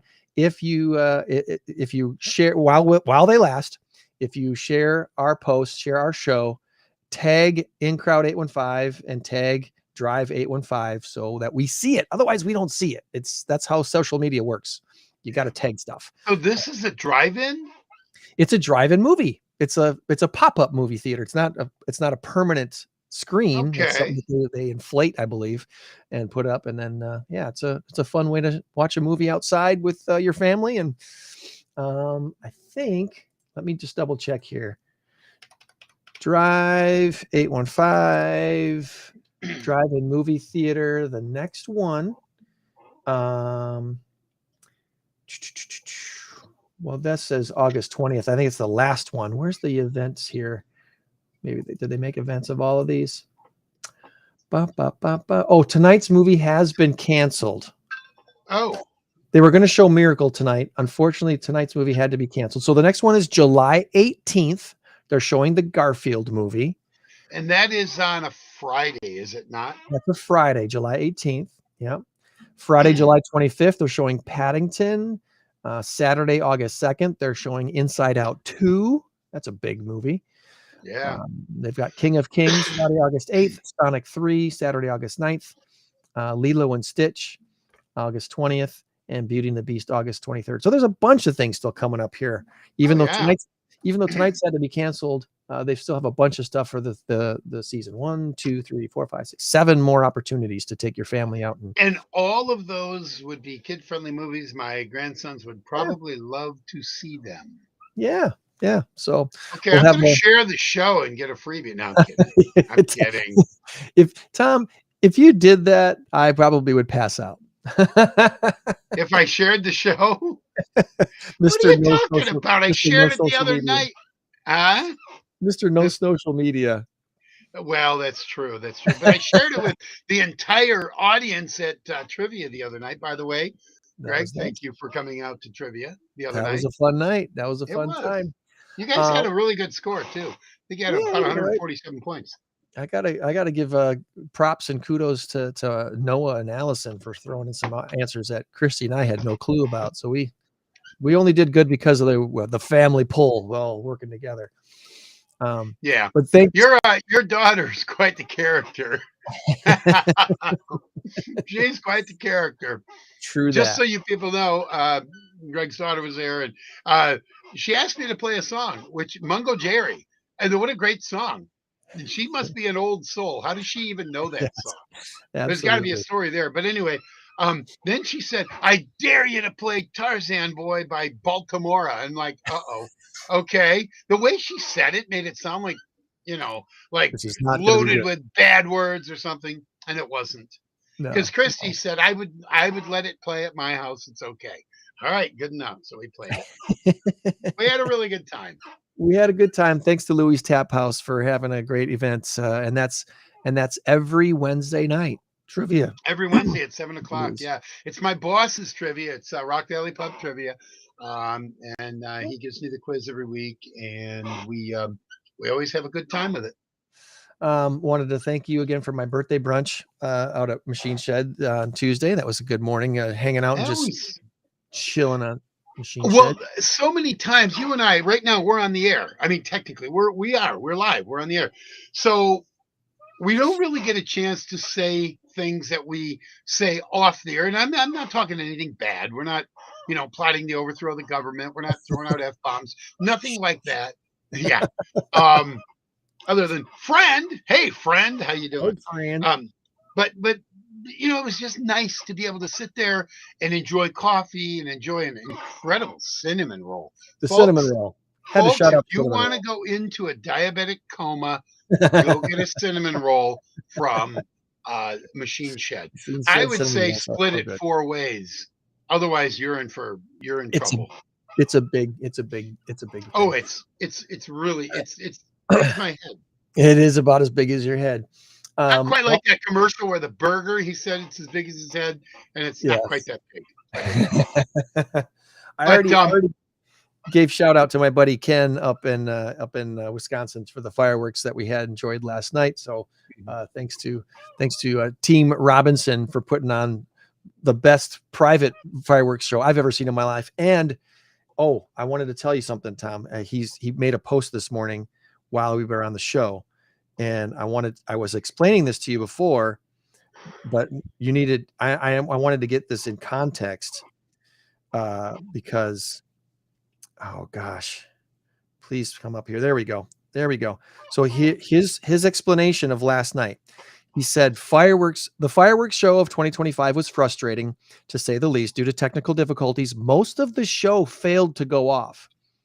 Yet it was still the biggest show I've ever seen anyone personally put on that wasn't sponsored by a community.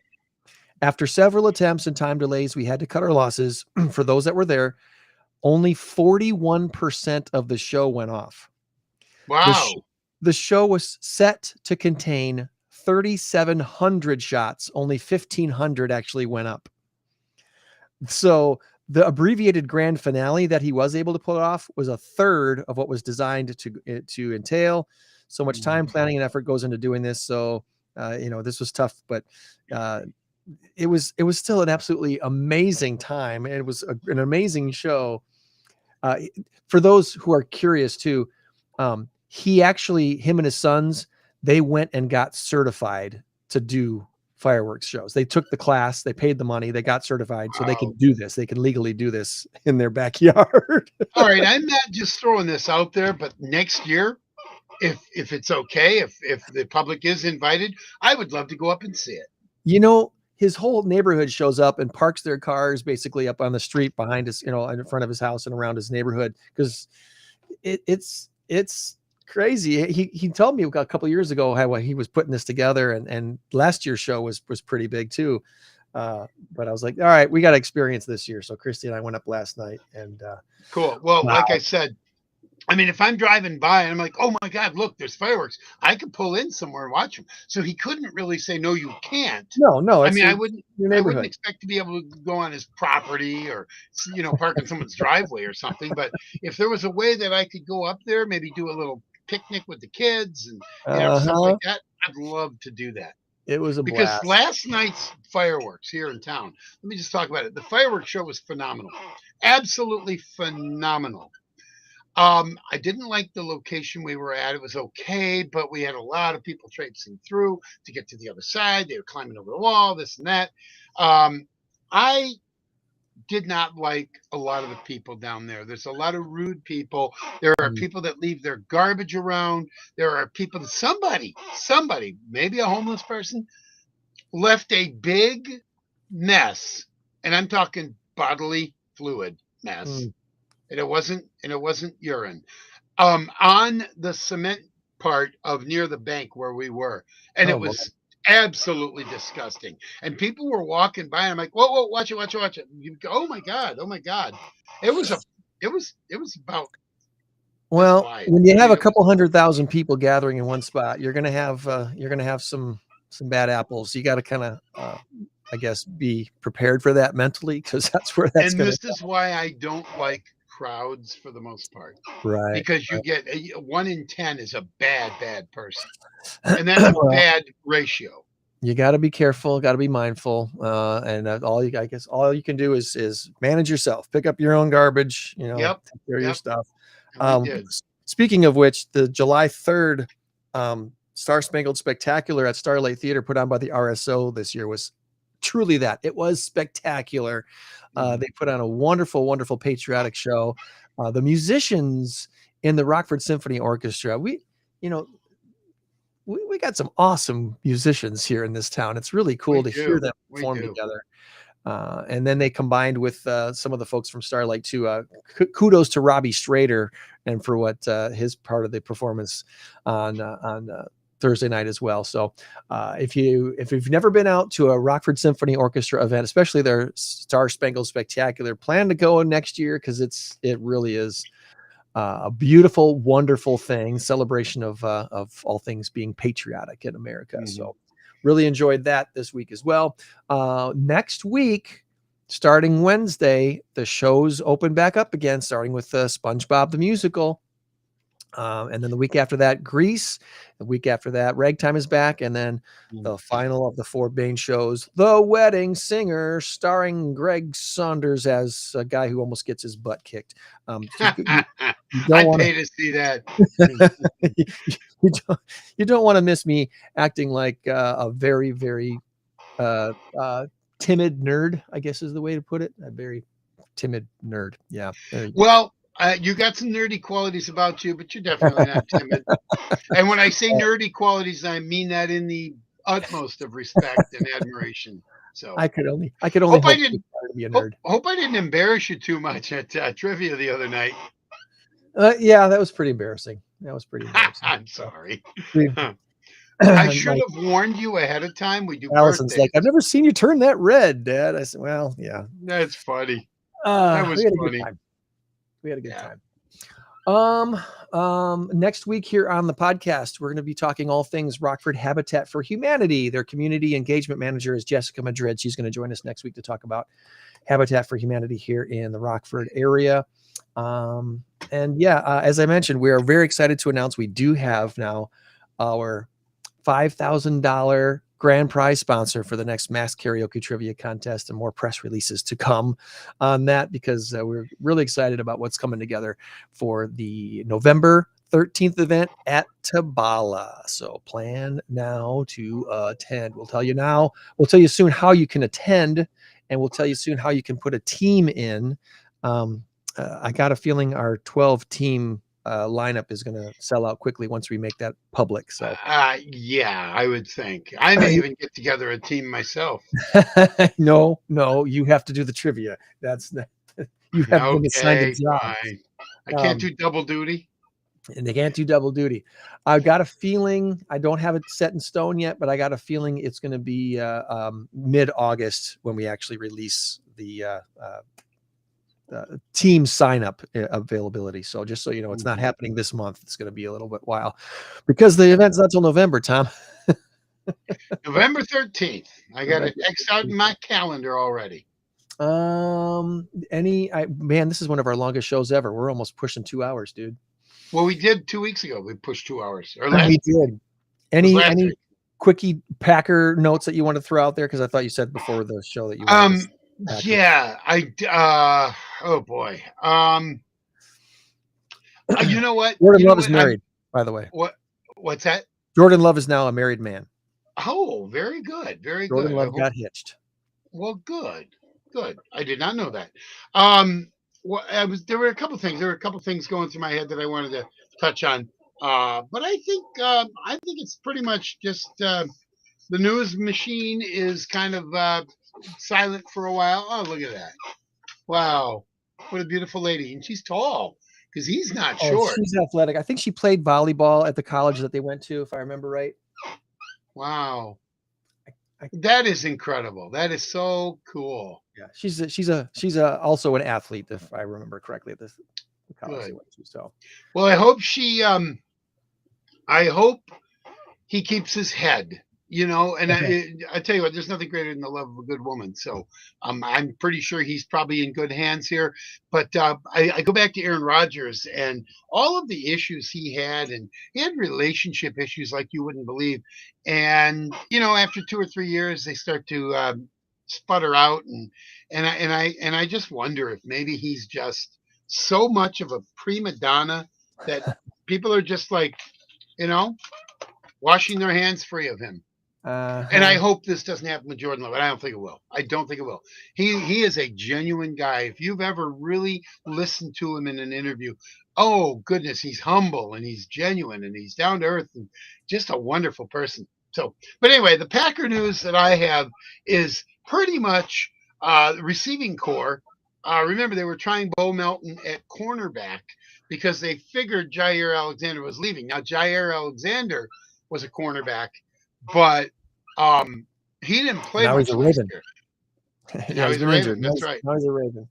That's right. That's right. So the cornerback position, I think they've shored up. They got Javon Bullard. They've got Evan Williams, who can play both.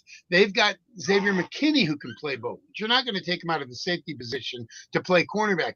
But what you can do is in a nickel package, you can shift guys around a little bit.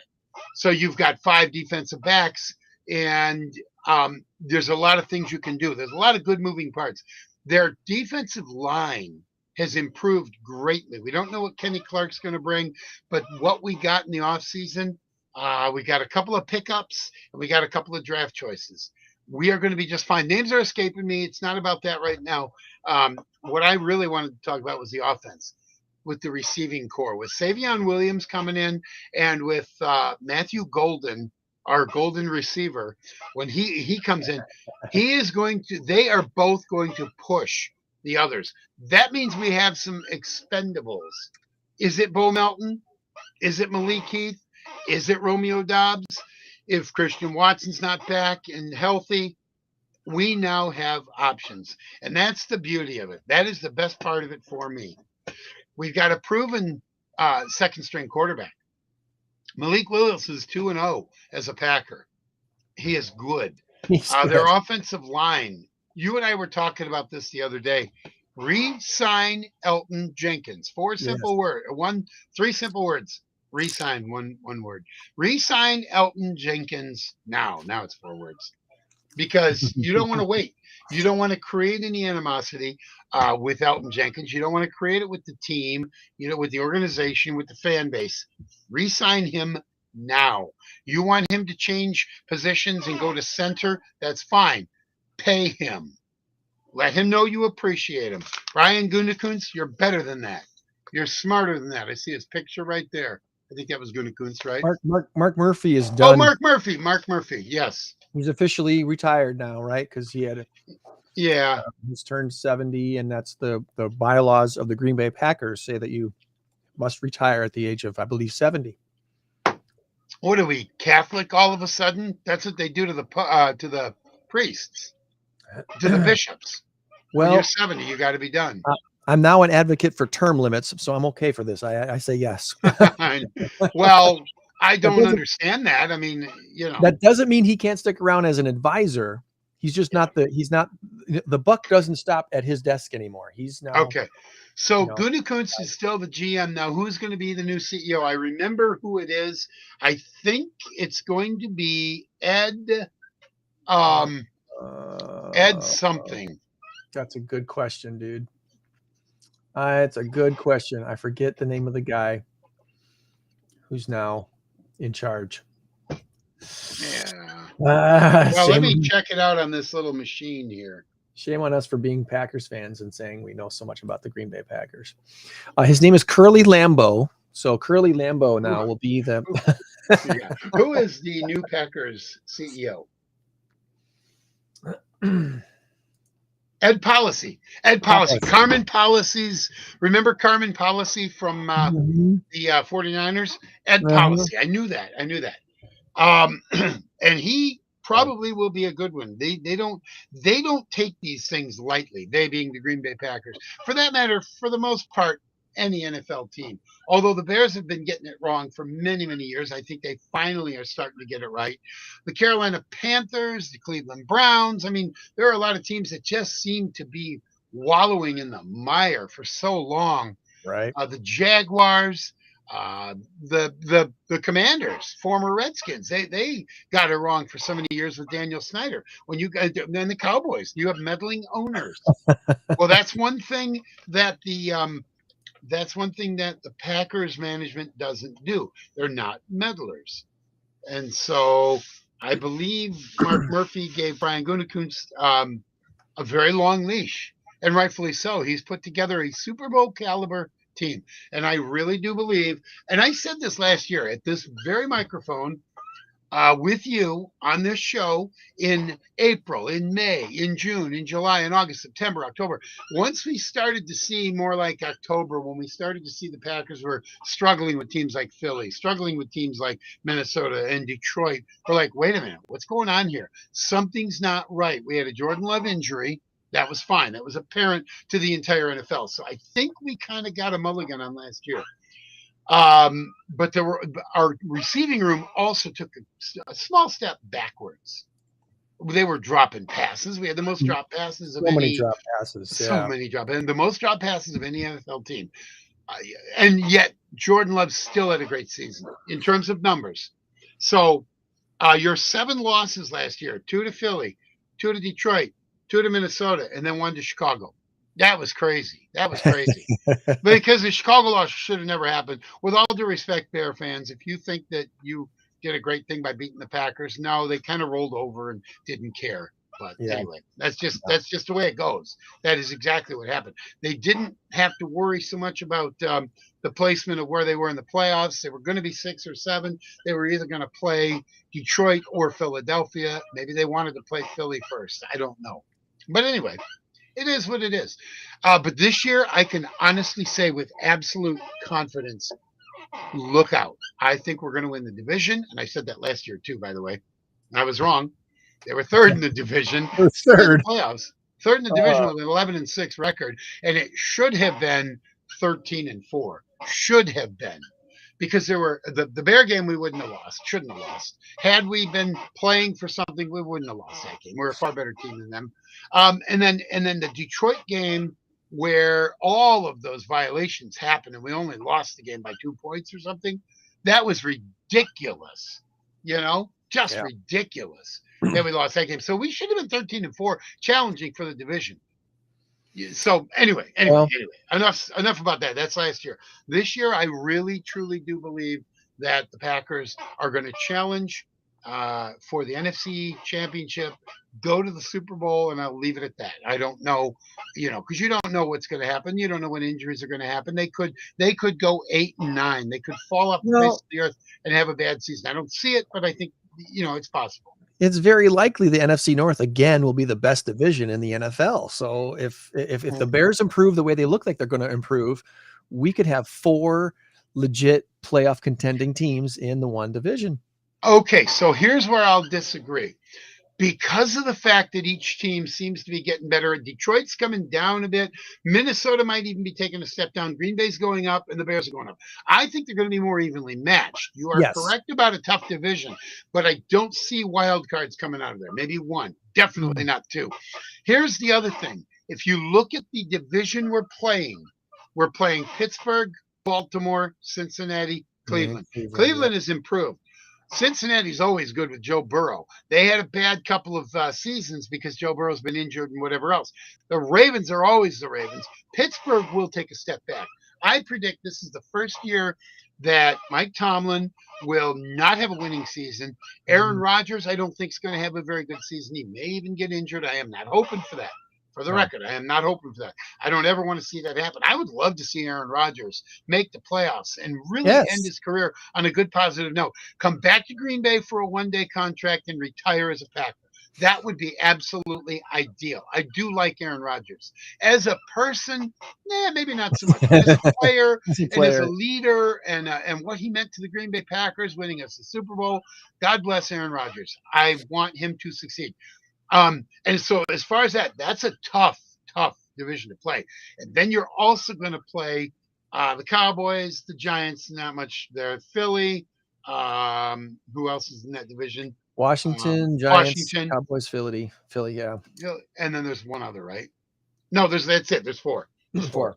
So yeah, that's a tough call too. And then the Packers have some other tough games as well. Packers have a fairly difficult schedule. It's a tough. As do the Bears, as do the Vikings, and as do Detroit. They are tough schedules. So you're really, really, really going to have to mind your P's and Q's, cross your T's, dot your I's. You're going to have to play very good football for most of the season to be and hopefully be fairly injury free to be able to take that division and go deep into the playoffs. So that's the only part I disagree with. And you are right. It is going to be a tough division.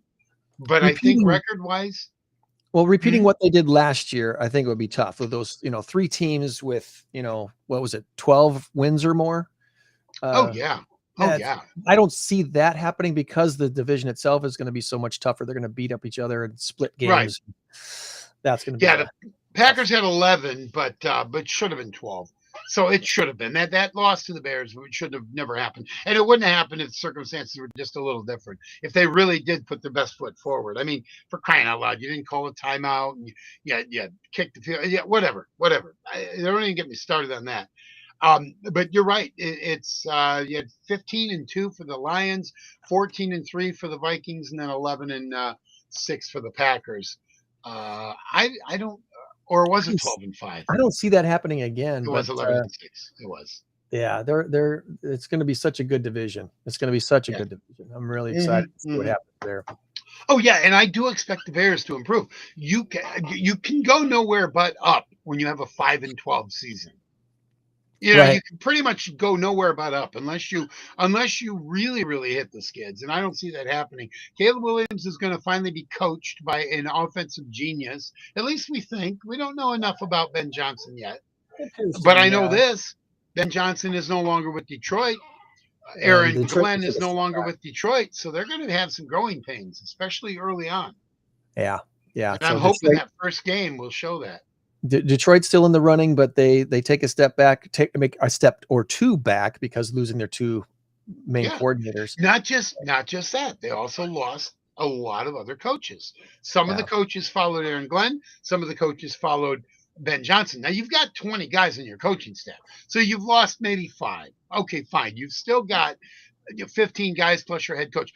But I've said this before as well. I do not think that Dan Campbell is a very good head coach. He's a great football man. He's a motivator. He knows his football. He's a motivator. He's a rah guy. But coach, it's 4th and 26. I don't care. We're going for it. Just because? No, you don't do that in the NFL there, Big Dan. It doesn't work that way. So let's and then let's look at the Minnesota Vikings with JJ McCarthy. How many downs? This is a trivia question. How many downs in the NFL has JJ McCarthy played? Including preseason or not including preseason? In the NFL without preseason. 0. That would be a big fat 0. Yeah, big 0. He's never played a down in the NFL. He has no idea how fast. And by the way, when he got injured in the preseason, I'm pretty sure it was game 2. Maybe even game 1 of the preseason. It was early on. Yeah. And then they went out and got Sam Darnold, or maybe they had him. I don't know. And Sam Darnold then becomes, flash and shows up and shows out. What a man. Yeah. Because Sam Darnold was an 8 to 10 year veteran. And he's played on some very crappy teams with some crappy coordinators and crappy coaches and crappy situations. So, and Sam Darnold, I always thought was a pretty good quarterback. He was a first round draft pick coming out of college. He was a very high draft pick, if I'm not mistaken. I think he was maybe. Chance. And now he's a Seahawk, right? Didn't he go to Seattle? I believe so. I think you're right. Seahawks. Which, yeah. I don't know. I wish him the best of luck, but I just don't think JJ McCarthy's going to come in and have a 14-3 season. I don't see that happening. No. I don't care how good Kevin O'Connell is, coach of the Vikings. I don't see him having a 14-3 season because some of those games, look what happened in that first Packer Viking game. Green Bay down 28-0. All of a sudden, it's 28-7 at the half because of a muffed punt by maybe Jordan Addison. I'm not sure. Whoever it was muffed the punt, and then the Packers threw a quick touchdown pass with about 57 seconds left in the first half. So it was 28-7. Packers scored again. And then the Vikings went up 31 to maybe 21 or something like that, or 22 or something. And then the Packers got another touchdown. If they got the ball back, they could have kicked the game-winning field goal. But they couldn't get the ball back because if you remember the play, Sam Darnold goes back and he throws up this dying quail. And the running back, number 44, Chuck Foreman's old number, he catches it, fingertip shoestring kind of a catch. Because he had to turn around and catch it that way. That gave them the first down. Otherwise, the Vikings are punting with a minute 45 left. And I'm like, oh, dear God, are you kidding me? We almost won this game. All we had to do was get the ball back. And that was our opportunity. We put no pressure on the quarterback, which is why our defensive line needs improvement. Bring back Dean Lowry. We need improvement on the defensive line. Now, Dean's great. I love Dean. Where is Dean now? Well, he went to Pittsburgh after Minnesota. He's with Pittsburgh right now, and unless something has happened, this will be his second year with Pittsburgh. So, but anyway, so were it not for that play, Green Bay would have won that game, and they'd have been 3-1, and that would have really been a notch victory, especially coming back from 28 points down at one point. Mm-hmm. Oh my God, that would have been huge. They came back, almost got the job done. Almost. And then that Detroit game that they lost, they shouldn't have lost. That was the worst reffing job I've ever seen. Where, that pick they called on Christian Watson when Josh Jacobs catches the ball in the end zone would have been his third touchdown. We were up. We would have been up by a touchdown, or because I think the game is tied. We would have been up by a touchdown. And some of the other calls that were just so blatant. If you remember, there were 6 bad calls. And this wasn't just me, Packer fan Tom, a little biased, maybe not. I'm pretty honest when it comes to this kind of stuff. Yeah. This was universally known. Sports Center was talking about it. Packer podcasts were talking about it. You and I were talking about it. Everybody was talking about the 5 or 6 plays that happened that basically changed the game because the Packers only lost by I don't remember what it was. 3 points, 4 points. The games that the Packers lost, with the exception of one, they lost it within, I think, 3 points or less. Almost all of them. Yeah, it was 5 points to Philly, 34-29, I believe, on that opening night game in Brazil, the ice rink, which is what injured Jordan Love, which set our season back. Yeah. That's not happening this year. I mean, injuries happen. I can't say that it's not going to happen, but that's what set us back by a long distance. It set us back to the point where our entire season was, were it not for the fact that we got Malik Willis on a last-second trade just before the season started, we might have ended up 8-9 and fighting Chicago for the basement. Well, we'll have plenty more time to talk Packers stuff as we get closer to the season. So we'll definitely get all that. I want to get this on the screen before we wrap up too, now that we're putting the final bow here on today's show. So, July 17th, we are doing a special event out at Big Timber. We're calling it Throw for Dough at Big Timber. And on this special event, this special In-Crowd 815 event, anyone can come out and do some open networking from 6 to 7 p.m. And then at 7 o'clock, you can test your axe throwing skills for a chance to win money for the charity of your choice. Everyone that chooses can pay $10 to participate in our Throw for Dough. And whoever wins the little mini tourney that we're going to have at Big Timber will all the proceeds will go to that winner's chosen charity. So they've got a fully stocked bar that'll be open up until 10 p.m. that evening. That's Thursday, July 17th at Big Timber Axe Throwing, which is downtown now. It used to be on State Street, but now they're downtown, basically across the street from the BMO, just south of the BMO.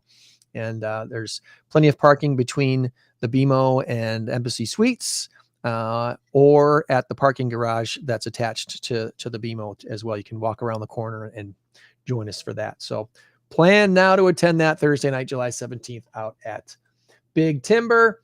And again, the countdown clock, Tom.